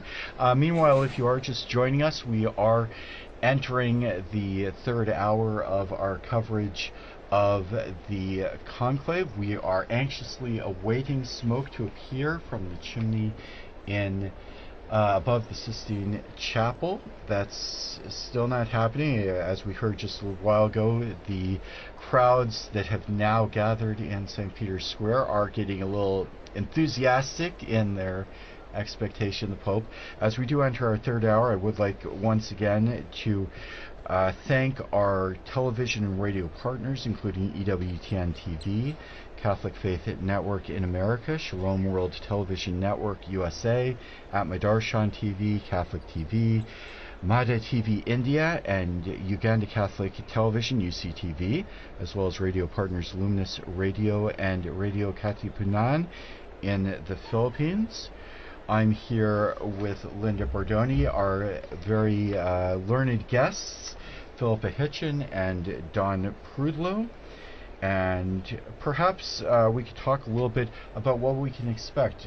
Some of us have been listening to our broadcast now for a couple of hours and maybe wondering what's happening and what's going on right at the moment. Well, I think they're getting ready to burn the ballots. Meantime, another thing we've all been chatting about in the run-up is what name will the new pontiff choose? Because it's a long-standing tradition that the name, the baptismal name, is changed, but it hasn't always been so, if I'm not mistaken. But we do know that the first act of the new pope, immediately after accepting his canonical election as the supreme pontiff and before fulfilling other obligations, is the choice of his name. And this name is announced famously on the loggia by the Cardinal Protodeacon after the famous formula Habemus Papam, followed by the Pope's baptismal name in Latin. So Francis was the first Francis. I remember we were going, we're going to call him Francis the First, and we were told, no, it's just Francis, he is the first. But it's an old custom that apparently emerged as early as the first millennium of Christianity, and I'm reading here, Professor, because it's 1,500 years old, so it is a pretty well-established custom. And can you tell us anything about the popularity of certain names, why they became so much more popular than others, why Francis perhaps was never chosen until this last pontificate? Well, there have been a series of quite traditional names. I mean, there's a good list with 266 popes to choose from. There's good, and it ties people back into continuity with the past. Benedict, naming himself after Saint Benedict, and after Pope Benedict XV, the Pope of Peace. I tend to think Pope Benedict XIV, the great scholar pope as well, that he tied himself to. But and then you had the innovation of John Paul, right, having the two papal names. And he will be, if there ever is another Francis, he will have to be Francis I. I mean, he doesn't have any choice. He will be Francis I. He will have to be Francis. If there's a Francis II, there's going to have to be. Yeah, he'd have to be retroactively promoted to Francis I. But this is a great moment, because it's the first time that we can get an insight into the mind of the new pope when they have this name. So, for instance, if, as a lot of people think, the new pope may choose the name Leo, we know that that's probably in line with Leo's great work with social justice, with Catholic social teaching, but also, hopefully, Leo's great work with Catholic academics as well. But how many Leos have there been? Well, he would be Leo the 14th. So there would be Leo the 14th. But the John, you'd have John would be a popular one, Paul would be a popular one, or John Paul III even. But all those will have nuances, right? They'll all have meanings that the Pope will be able to tell us, and we won't be able to exhaust them. I mean, they're suggestive, right? We'll see. Well, that's an interesting name. And the commentators will be out in force to explain exactly why the Pope chose that particular name. We've seen there's certainly a tradition of choosing names from immediate or close predecessors. There has been, and Benedict sort of broke that, and that was interesting. And I think that's because we had John Paul and then John Paul. I think that was good to break off from that a little bit. But you're right, they go up and down in popularity. I doubt that we'll get a Sixtus VI. I think that we may have ended that line. That probably won't make it. We haven't had many Pauls. We haven't had many Pauls, right? There's been a lot more Johns than Pauls. But that's definitely a possibility. That's not. But then you have these strange names from early in papal history, right? Like Conon or Lando, and those are likely going to continue to stay in abeyance. But a name like Innocent or Clement, right? These were immensely popular in the 17th and 18th century. And they tied them back to those great histories with those names too. I mean, John's was kind of a surprise, because there had not been very many creditable Johns in papal history, and so it was kind of a surprise, particularly. And there was controversy even about his numbering, because one of the anti-popes of Avignon was John the 23rd. There's actually an anti-pope John the 23rd buried in Florence, so that was confusing as well. But he wanted to make his personal statement with that. And as you say, some names gain popularity because of wildly popular popes, but some names fall off when you've had a pope who really did have, as you said, a discreditable reputation, and suddenly we see a lot fewer. One of perhaps the most famous bad popes, Alexander VI, and we did have a successor, but afterwards the name just kind of fell into disuse for now since several hundred years. Right, that's right. But this, I mean, there was very good Alexanders in history as well some not so good Alexanders. But and popes don't always choose a name based on Christian principles. So Pius II, he was Aeneas Silvius Piccolomini, and he was so enamored of the Aeneid that he wanted to be Pius Aeneas. So he was Pius II, not because of any devotion to St. Pius. Julius because of the devotion to Virgil. To Virgil. Well, it's much like Dante, right? Our beloved Dante. And Julius II wanted to be named after Julius Caesar. I think so. That worked. But there were both Piuses after Pius II and Juliuses after Julius II. So having had so many Italian popes, of course, throughout history, all selecting from perhaps what you're talking about, some of the traditional names. I'm wondering what a difference it might make having cardinals from these 70 different countries, and if perhaps we should have a pope from Africa or Asia or again Latin America, wondering what difference that might make in the selection of a name. That would be interesting, because we have had Greek popes and Syriac popes and African popes. The great Pope Gelasius was North African. and Pope Zephyrinus was Syrian. There was a period in the 8th century where we had almost all Greek and Syrian popes. And so looking back to that history would be instructive as well. I mean, to the persecuted Christians of the Middle East or of North Africa, it could point to that and still be rooted in the Church's history as well. You certainly need a historian on hand, don't you, to help you make this selection. I can see that you're never going to be out of a job. They've never let historians into the conclave, though. There's no on-call historian, so maybe. And how important is it that a pope be proficient in Latin? Well, I think it's critical as the patriarch of the West and as the head of the Latin Rite of the Catholic Church. I mean, it's pretty critical. And you saw, I mean, when you have these big international events, you notice that the entire thing was conducted in Latin for these cardinals, and it helps in a certain sense to decenter any particular ethnicity or linguistic group that provides something of that common unity that when the liturgy used to be in one language, that did provide that commonality throughout the world, but still today provides it at these really critical moments, so that when all Christians come together in Rome to celebrate Mass with the Pope, that they can sing the Pater Noster as one in one language, and so I think that's a wonderful thing. So it's pretty critical that he knows. The new Pope will have to know Italian too, since Italian has become the lingua franca of the Holy See. It was very interesting during the broadcast prior to this one when we watched the cardinals going into conclave, and there was a long moment where each of the cardinals swore to uphold the oath. The full oath was read by Cardinal Parolin, and then each successive cardinal said, "I personally swear to abide by this with my hands on the Gospels." But all of them made that oath in Latin. And if you were watching on the video, you saw they had a cheat sheet in front of them with the precise phrase. What was really fascinating, you saw Latin cardinals, but you also saw cardinals from Eastern churches from all over the world, and each of them was pronouncing the exact same words in Latin in their own language. And I thought that was one of the most moving parts of the ceremony, where you'd hear an American perhaps with a bit of an Irish accent, and you'd hear a Japanese cardinal or an African cardinal, or cardinals from all over the world. I heard Stephen Brislin with his South African accent. For those of you, I mean, we all remember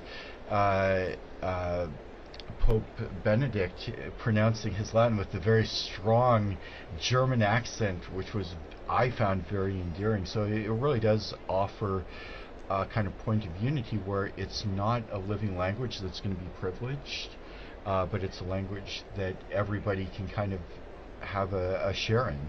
And yet the language question, of course, is quite an issue for cardinals coming from so many different countries, perhaps in places where they haven't had an education in Latin to the same degree as would happen here, for example, in the universities, the pontifical universities in Rome. Even in the general congregations and so on and so forth, what is the general rule for the language that is spoken? You mentioned the need to speak Italian, of course, if you are elected Pope, because that is the language. As the Bishop of Rome, you're expected to have a good command of Italian, but that isn't necessarily the case for a lot of these men, is it? Several popes have reiterated the importance of learning Latin, and so, because I mean that's the language of canon law and of all official documents in the Catholic Church. It's really critical that we help to form young priests, especially in emerging countries.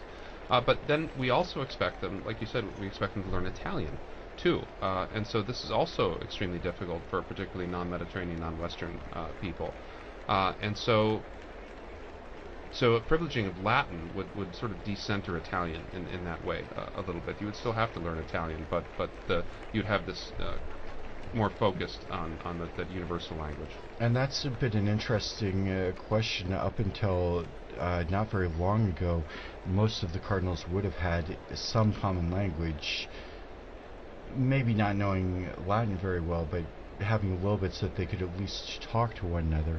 And we already saw in the general congregations before that, in the various synods, the synods of synodality, where you have to come up with a language that people can understand, or make sure that different addresses, documents are translated into various languages.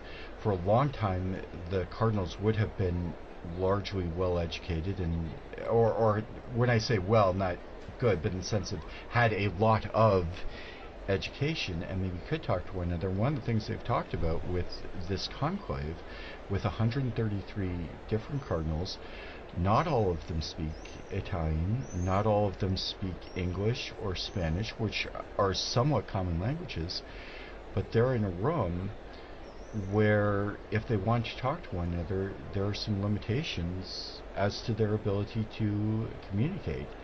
And that and we see it with synodality too, right? We often get shunted off into language groups, right? Which is sort of defeating the purpose of the whole idea. I mean, just it's difficult for us to conceive of, say, but Vatican II, to think back to Vatican II, and that the entire thing for 4 years was conducted in Latin, with everyone having an equal voice and able to discuss with one another in that. Now, it's possible that new translation software and things can come and make a difference like this, but having that common tongue has been something that's been very important to the Western world.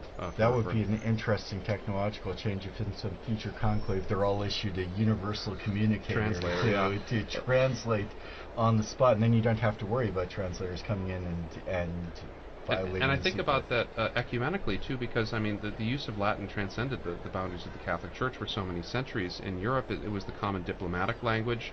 It was the language. There's a famous exchange between C.S. Lewis and an Italian priest. Neither of them spoke the other's language, so they wrote each other letters in Latin. And so that is one of those commonalities too that we all share. Yeah.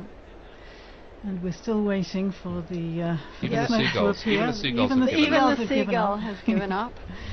Yeah. I'm hearing it's getting chilly out there as well. And one of the things that we can expect is that at least some of the cardinals probably have in mind what effect this is having on people outside. I would think, yes. Could be a good sign because, or it could be just that they're waiting to burn the ballots. Who knows? But they should, because it's just one ballot, that they wouldn't have to wait after the scrutiny is done. But as you were saying earlier, I think, Chris, this is going to affect timings, isn't it? I'm imagining not just today, but we start again tomorrow morning. Just give us a recap of the times that are expected. The cardinals gather again at 9 o'clock in the morning, is that right? Inside the Sistine Chapel. They begin with Mass and prayer. The actual voting is largely, as we've said, it's not a point.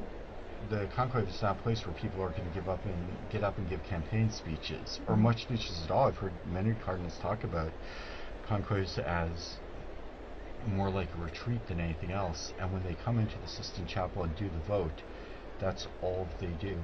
So what we've been kind of expecting, it's very imprecise, as we're seeing even as we speak, we're kind of expecting the first vote to take place and maybe be finished up by 10:30 or 11 o'clock in the morning. If there's a positive outcome, we would see the white smoke then. If not, they'll proceed immediately to a second vote, which is then going to take another hour, an hour and a half. And at the conclusion of that vote, they will burn ballots from both of the previous scrutinies, so then we could see either black or white smoke. The kind of general feeling and general ideas that might happen around 1 o'clock each day. Yeah, and let's remember that this service that we are providing is not just in English, of course. Being Vatican Radio, it's in 7 languages, the live service that we are doing now, but the other languages will also be broadcasting, so it's going out in a lot of languages as we speak, and of course everything is on our website, on our social media, on Twitter, and not just spoken languages, and not just spoken languages, the sign languages, in various sign languages. There's the Italian sign language, the American sign language, and I'm hearing here that we have Devon on the line. He's still in the square. Devon, hello, hi, good.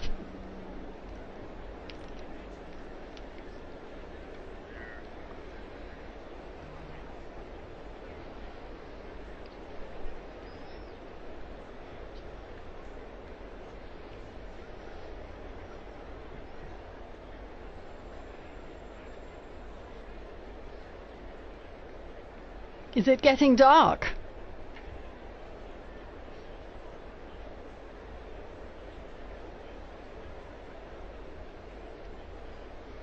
We're all wondering what's going to happen. We've entered the two and a half hours since the beginning of this commentary, and so yes, the seagull appears to have also left its position next to the chimney. Perhaps also growing impatient.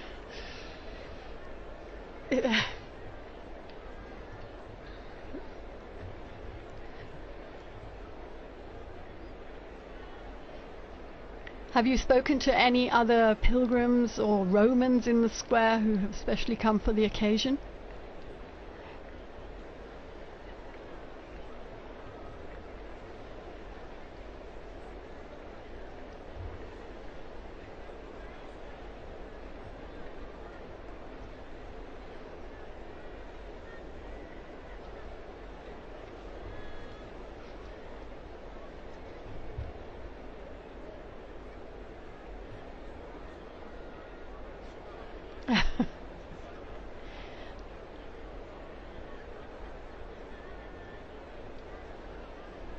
Absolutely. We will. Thank you very much, Devin. And what's very interesting is that if they have chosen not to do a vote this evening, or if there's a problem, that's probably not the level of intervention that will cause them to break the conclave. So there's no real means for them to let us know what's happening inside. So we're gonna keep guessing and keep waiting and praying. For those of you who are listening in, we can tell you a little bit about how you can listen in to and follow the papal election on Vatican Media.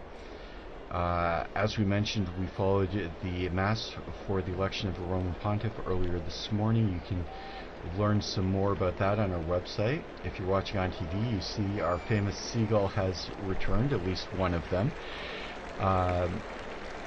There are various languages that you can follow the events in, including sign languages, American Sign Language, and some of the Spanish and Italian versions. Vatican Media is also providing video and photo coverage of the various events that took place today, the Mass and the entry into the Conclave.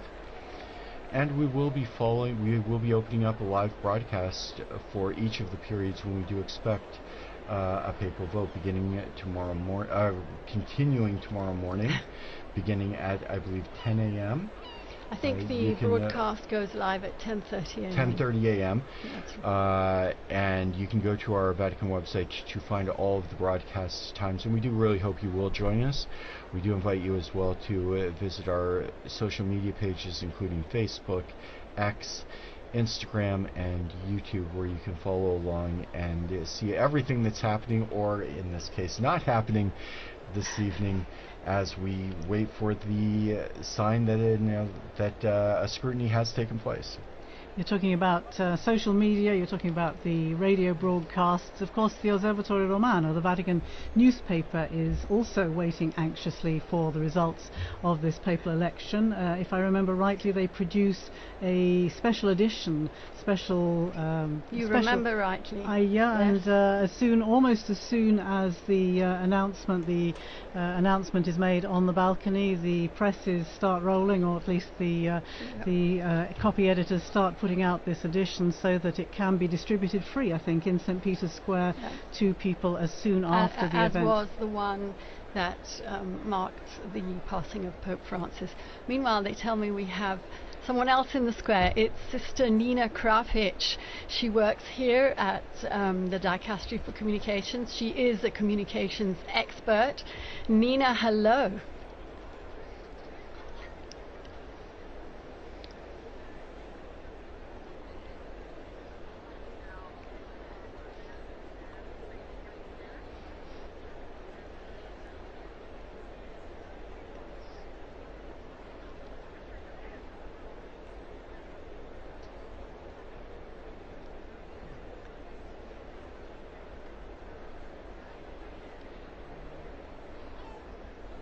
It's your first conclave, isn't it, Nina?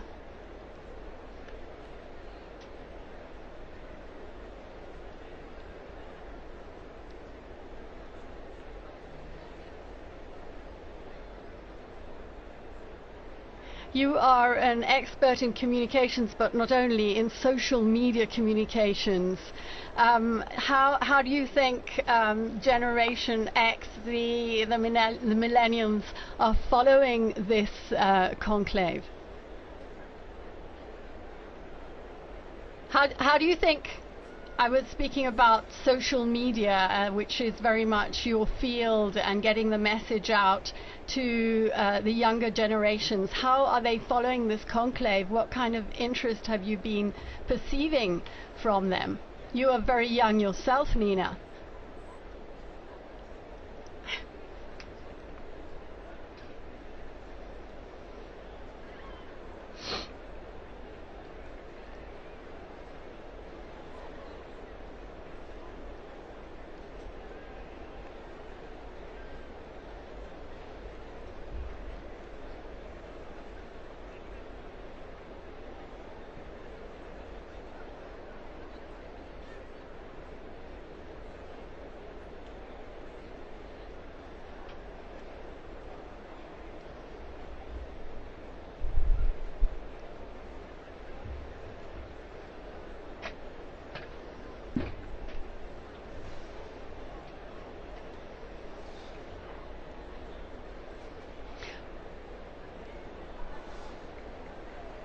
Well, you know how we knew that you were there, Nina?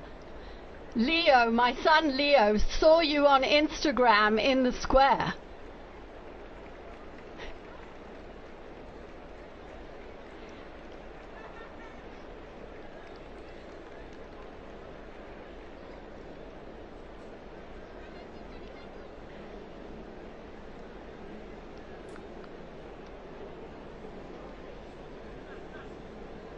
Right.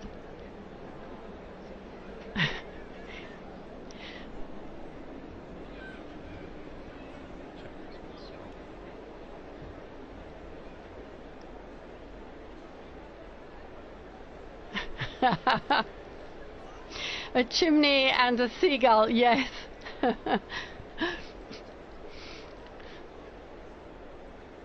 Thank you, Nina. Yes.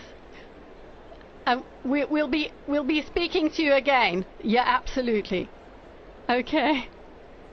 Thank you. Bye-bye. Bye-bye. So that was Nina Krapic. She knows all about influencers and the dicastery that has understood very profoundly that it has to move with the times if it wants to keep up with the world, and has brought her in to study the role of influencers in communication and to talk to gatherings. She goes to speak at conferences about the church and communications with a very new voice. You need a dicastery of influencing. Interesting, though, that what we think of as the generation that likes everything instantly, that people should be standing there for an hour and a half, 2.5 hours now, watching a chimney without anything happening at all. So quite a turnout for the books, and interesting to see the reaction. Will people not be so interested over the coming days, or will that simply increase the tension and increase the interest? We'll have to see tomorrow what happens. Francesca's telling me the numbers have gone up. There are 45,000 people in the square at 20:35. That's 25 to 9 local time here in Rome. Well, it's still mercifully before Italian dinner time, but it's well past American dinner time. You were giving us the timeline, Chris, earlier on. Tomorrow in the morning, as you say, the cardinals go in. They have 2 votes in the morning. Then they break for lunch, don't they? They do have a break in the afternoon. They will, after the second vote, if the first vote is not conclusive, they'll go immediately to the second vote. Then they do have some time. They'll have their lunch. There will be more prayers. Of course, each session of the voting in the Sistine Chapel is marked by prayer, especially to the Holy Spirit. We can take a look at some of the prayers that we saw today for the opening of the conclave. And then the expectation is, Don was just talking about Roman meal times, but time for a long lunch or a nap, and then they'll be back in the Sistine Chapel. Always in the seclusion of Santa Marta. Always in the seclusion of Santa Marta. I was struck, we've mentioned a couple of times, the movie The Conclave, and we've all seen various parts of the Conclave, and I noticed a lot of the sets bear zero resemblance whatsoever to the places they're purporting to be. But going back to the schedule, we will have, or expect to have, a vote in the afternoon. That's what's provided for in Universi Dominici Gregis. We'll begin coverage around 4 in the afternoon Rome time. And if there is a successful vote, we'll see the white smoke. Otherwise, we'll have to wait for a few more hours, and possibly the first smoke we might see in the afternoon in coming days might be around 5:30 or 6.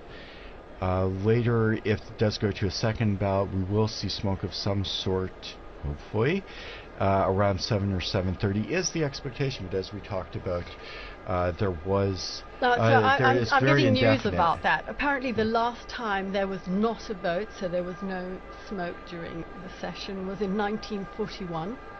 But they're also pointing there wouldn't out... have been, right? Because there wasn't a conclave that year. Ooh, wow. So that was to be expected. So that was not a good information I get here. Because they also point out there were far fewer cardinals in that conclave, but as you say, no conclave in 1941. Maybe they meant 1939. We'll have to check that. Check on that again. And still nothing. It still looks quite light out there. And of course, the cameras are pointing out towards the west, so the last shreds of daylight will be seen from the perspective that we're looking at the chimney, whereas if you, for those in the square, if they turn around and look out to the east, they'll see that the light is dying out. We can see out the window here, sky's growing pretty dark in the other direction, and we might have a situation where it does become difficult to see the smoke or tell what color it is. In which case we would be waiting for the bells again, as we were mentioning earlier, if it's a successful vote. Otherwise people will be craning their necks to see what they can see from the square. But meanwhile, it might be a good opportunity to talk about one of the unique features of this conclave. For, as we've mentioned earlier, there are 133 cardinals who entered into the conclave. That's the largest number of cardinals ever. And there was actually a little bit of a discrepancy in the law and the procedures governing the conclave, because Paul VI in 1975 had introduced a rule that the maximum number of cardinal electors would not be more than 120. Don, maybe you could tell us a little bit about the history of the numbers of electors. Maybe even going back a little further, the question of who would be made an elector was a very contentious issue, and when popes would make new cardinals to influence perhaps the conclaves, this was a big point of contention with the college at times. Yes, absolutely. So the origins of as you know, there are 3 levels of cardinals. There's cardinal bishops, there's cardinal priests, and cardinal deacons. And originally, there are 6 cardinal bishops of the Suburbicarian sees. He's like Frascati and Ostia. Ostia is the senior bishop on the see. There were 35 cardinal priests. Cardinal priests were drawn from the original tituli, the early parishes of the city of Rome. And so we can see before even the year 500 the lists of the original parishes, and they would be given the title to these parishes. And there were 14 cardinal deacons. The city was divided into 14 different districts based on the needs of the faithful. And so as time went on, this number was fixed at 70. But during the early modern period, the church had grown so much and worldwide that 70 wasn't enough to give a decent representation for the church anymore.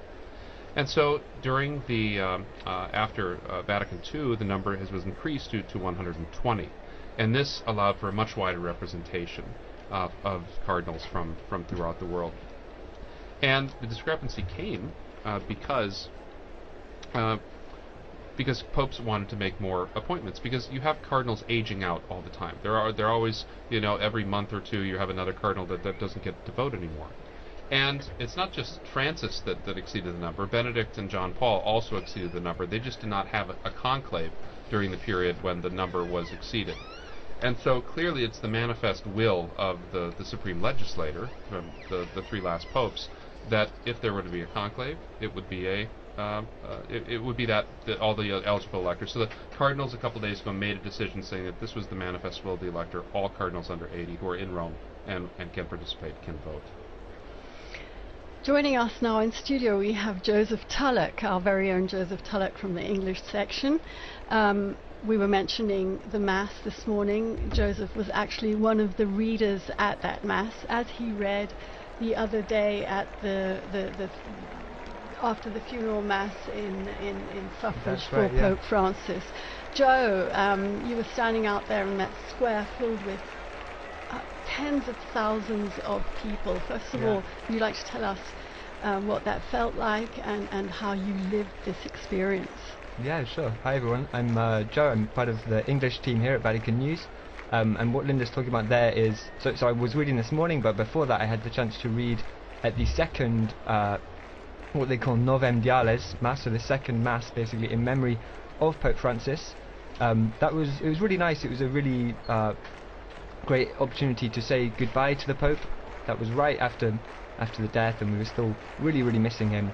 So that was a really great opportunity. There's about 200,000 people showed up for that Mass.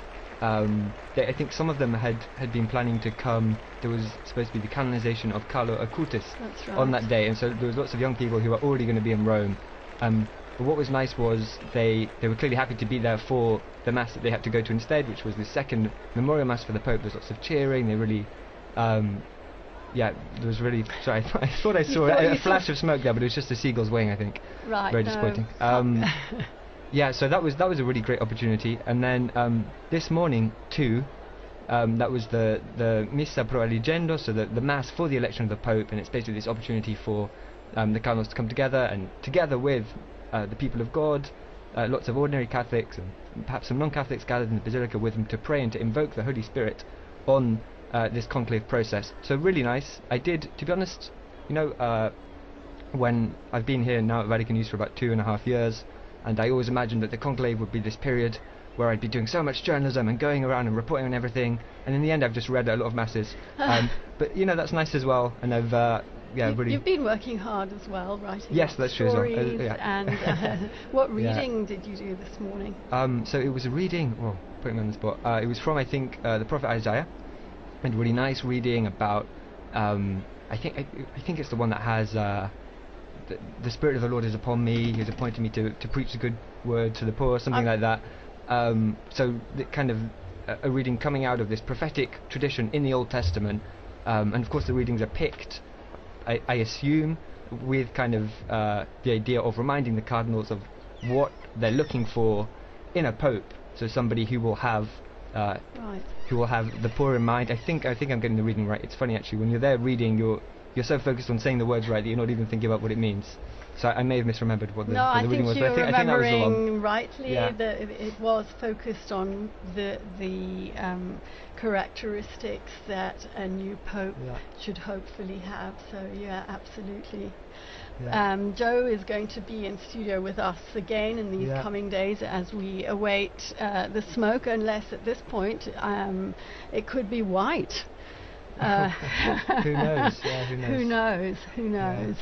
So that's right. I'm going to be joining on Friday morning. If, of course, we could very well have a new pope by then, because by then there will have been there'll be 9 ballots between now and Friday morning. So there's 1 ballot this evening, and then there'll be 4 tomorrow. And so it's quite possible to have a new pope by Friday morning, but if not, you'll be able to listen to me and my wonderful colleague Francesca Merlo, who's producing today, but she'll be joining me in the studio on Friday morning. If we don't have a pope by then, who knows? Yes, thank you here to Francesca Merlo and to Mario Scarton, who are both working on the other side of the window here in this Vatican Radio studio.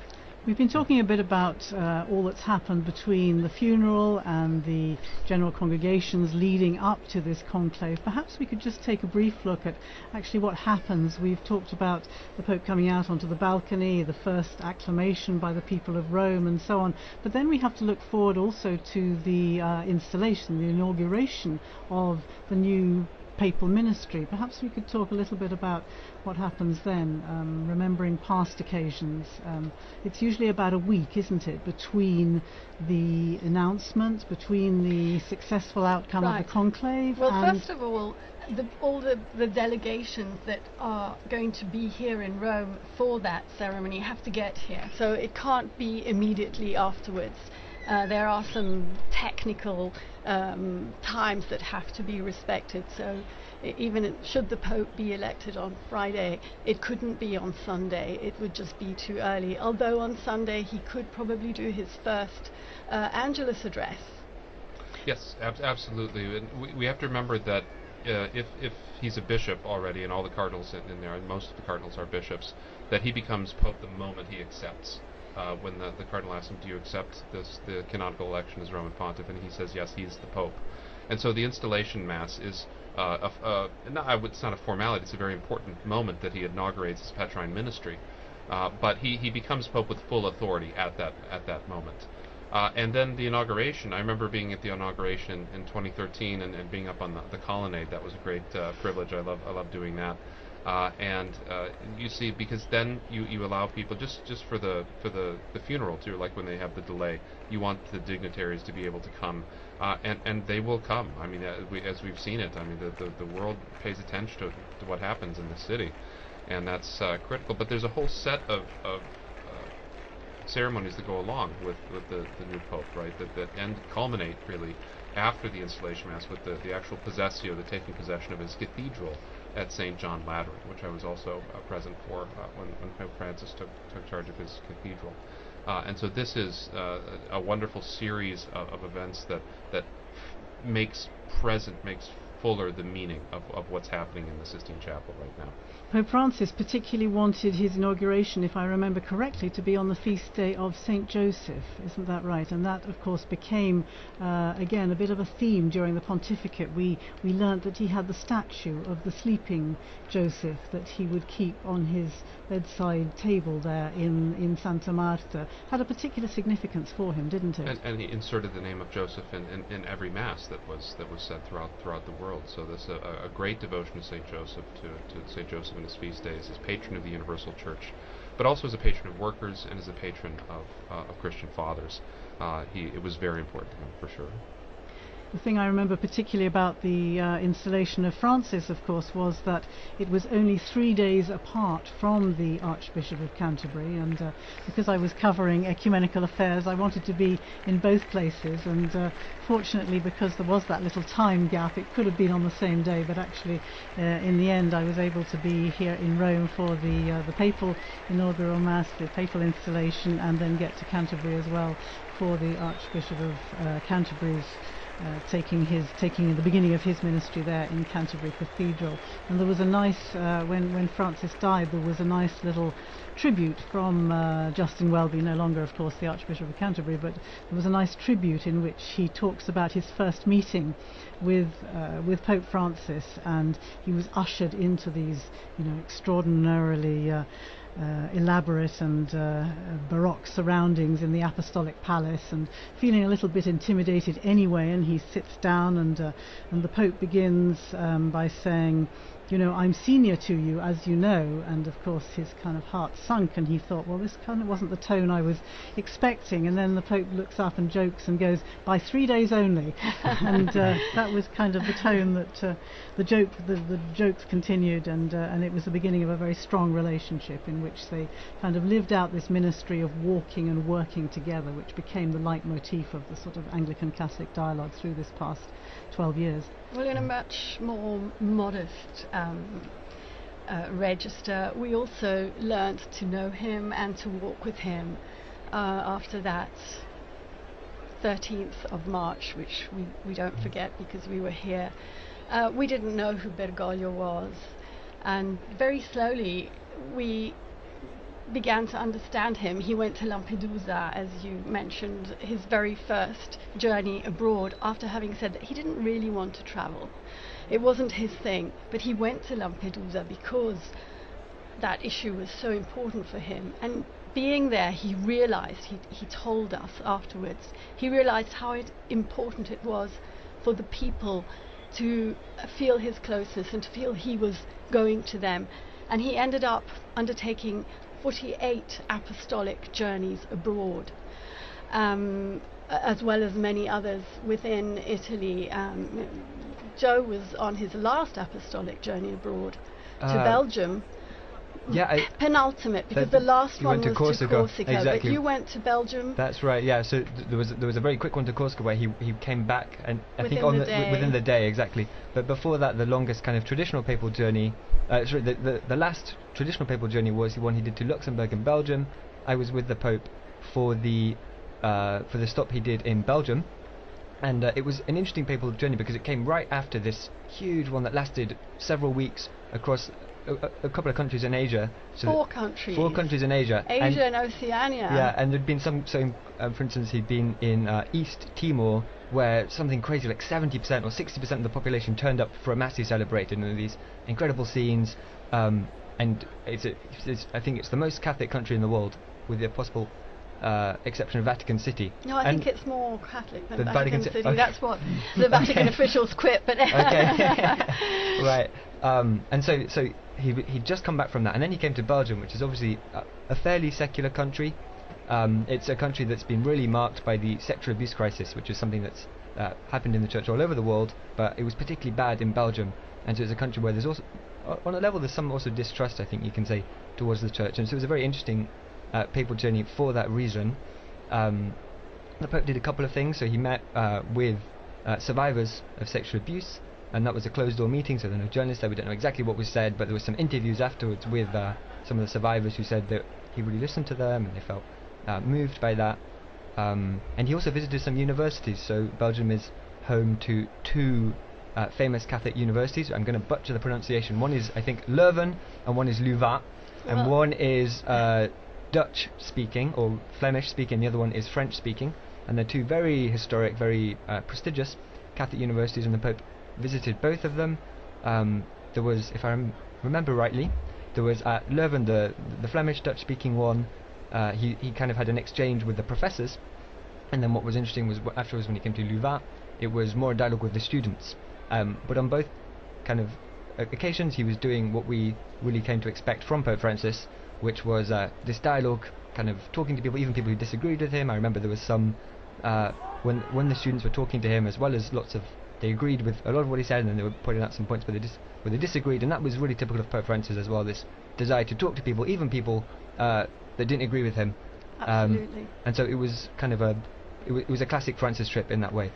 I was speaking to the international director of the Jesuit Refugee Service just slightly after his death, and he said very much what you have been saying. He would sit down and enter into dialogue with the person he had before him, and it was never a problem to disagree or to listen to a differing perspective. In fact, he was interested in doing exactly that. Yeah. Certainly the fact of his meeting with Jesuits wherever he travelled in any of the journeys around the world became a particular hallmark, didn't it, of these trips, and I think a particularly important moment for the Jesuit community throughout the world. I'm wondering, Don, if you can tell us anything about the frequencies of popes belonging to particular orders as opposed to those who don't. I mean it's not terribly common. We remember it was almost a shock when Jorge Bergoglio was a Jesuit, right? It was kind of popularly thought that a Jesuit would never become pope, so that was very shocking. There have been several popes from religious orders. From the Franciscans and Dominicans, each have a handful of popes. None since the 18th century, late 18th century. There have been some monk popes, particularly during the period of the monastic revival in the 11th century.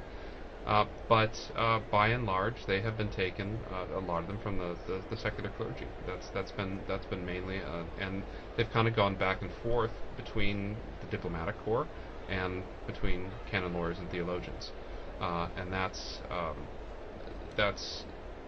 been pretty much the case. There hasn't been too much of a... While there is always, I would say, about 50% of representation in the College of Cardinals come from religious orders. They do not often get elected to the papacy. I don't think it's any particular animus against... It maybe historically have been against Jesuits, but that's not... But and I'm talking back from the very foundation of the order. But it's really something that the person has to fit the job too. And very often religious orders are focused on a ministry. They're focused on a particular specialty. And the pastor, the secular priest, the bishop has got to be all things to all people. And that often is better training for the kind of things you'll encounter in the papacy than other forms of religious living. And I'm wondering, is that 15% roughly the same today with the cardinals who are gathered behind the walls of the Sistine Chapel? I could make a count, but I would suggest it's roughly 15 to 20%.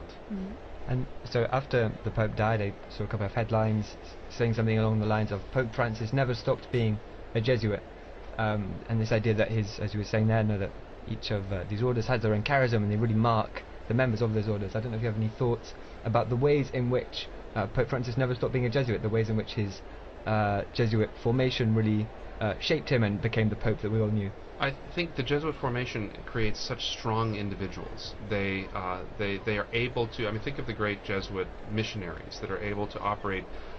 they're meant from the very foundation not to live in a religious community, right? I mean, they're meant to be able to be sort of sole proprietors sometimes when they need to be. And so go off like Francis Xavier around the world by themselves, never see another Jesuit for years and years and years. And I think that kind of style, that kind of...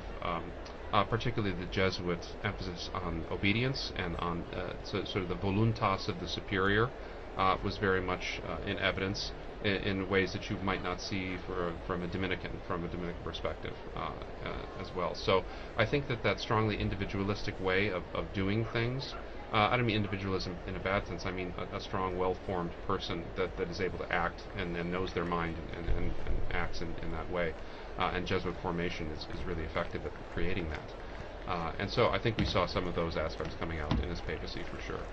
Would you say also the question of discernment, which is a particular feature of the spiritual exercises of the Jesuit mindset in some ways, and of course the discernment process is perhaps at the basis of this synodality, the synods on synodality and so on that Pope Francis has begun and as we know has set in place, set in motion through to another synod in 2028. I think that would perhaps also be another feature of I think of so. the That's exactly right. Yeah. I'd like to remember Pope Francis's last gift, which was a Pope Mobile that has been readapted, thank you, Philippa, into a health clinic for the people of Gaza. I think that is such a significant and powerful gesture, reminding the world of those most in need. And it came of course following the phone calls that he traditionally made so regularly to the parish, the Holy Family Parish in Gaza, which I think you visited. I was able to do so when I went there when you went. To the Holy Land some years ago, and was able to go to Gaza with the previous parish priest, and you know how significant it is, how important it is in any situation of conflict like that to know that the world has not forgotten you, to know that people are praying for you, that people are praying for peace. And clearly those phone calls that Pope Francis insisted on making right up until even the previous weekend. From the hospital, when he was in the hospital, when he could, he would call Padre Romanelli and just ask them what they'd had for dinner. We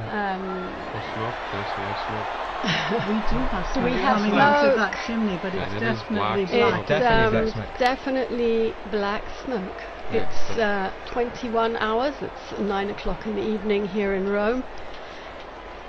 And that is, They took their time with They it. took their time, they had a good think. They listened to a meditation by the papal preacher, which probably took time as well.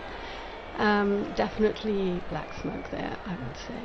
And I wonder what the reaction is to in the square below, to the crowds who are seeing that, and knowing that there has been no decision, no successful outcome on this occasion. And now we have a shot of the square. I can see some cell phones flashing away there. Whether they'll be able to capture that black smoke billowing in the wind there out of the chimney and away across the rooftop of the Sistine Chapel and the rest of the Vatican museums, I'm not sure, but that's certainly black smoke. I wonder if we have some sound from the square there. Do we have squares? No, we don't. They tell us we don't. But we can see. Here we are.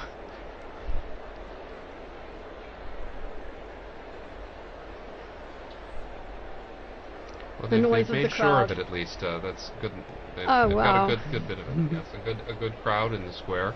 And you can see, of course, those giant screens set up so that even if you can't actually see from where you're standing, which it looks difficult to see from it now. Does. It does, doesn't it? Yeah. And in fact, I remember that from past And as you years. were saying, it's dark. At nighttime, yes, it becomes difficult. Okay. Okay. Well, that is again. I never fail to be moved by the sight of our most beautiful, beautiful city, the Bernini Colonnade, St. Peter's illuminated, that night sky. It could have rained today, but it didn't, which was also a blessing for many. Good weather for the rest of the week. So. And you can see if you're watching on the television screen, it is now completely dark in Rome. The lights are on, the new illumination of the dome of St. Peter's. And the crowd, I think, is very relieved to see smoke, and very definite black smoke. I think there's no question from the very beginning. I want to say thanks to Joseph Tulloch for joining us there. He disappeared out of the studio. And thanks again to Joseph for relaying his experiences. And thanks to our team in studio. I can see people making their way people are moving swiftly out of the square. Definitely past dinner time here in Rome. But and I'll tell you, it's going to be tough to find a restaurant anywhere near St. Peter's this evening. Yes. But do keep following us here on Vatican Media, Vatican News. We'll start tomorrow again at 10:30. Is that right? Rome time. You are a guest tomorrow morning again, yes. and with Christopher Wells here in studio.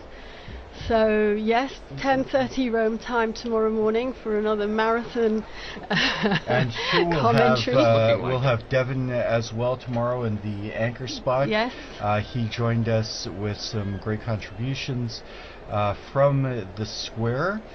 So thanks to Devin, and especially to our guests Philippa Hitchin and Don Prudlow for providing so much information and insight and your memories and reflections from the various pontificates. And being so game for such a long, alive, wonderful. And thank you to Francesca Merlo for being our great producer. And I can see out there Kelsey Gassi, who is also working away behind the scenes, and Mario Scatton.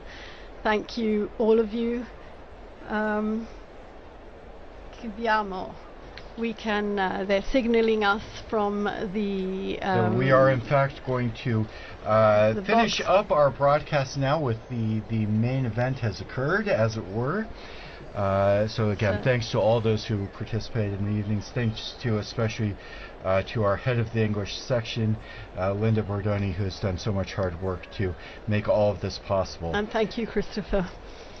And as we do close up our broadcast, I would like to thank all of our broadcast partners as well, including EWTN TV, Catholic Faith Network in America, Shalom World Television Network USA, Atmadarshan TV, Catholic TV, Mata TV India, and UCTV, Uganda Catholic Television.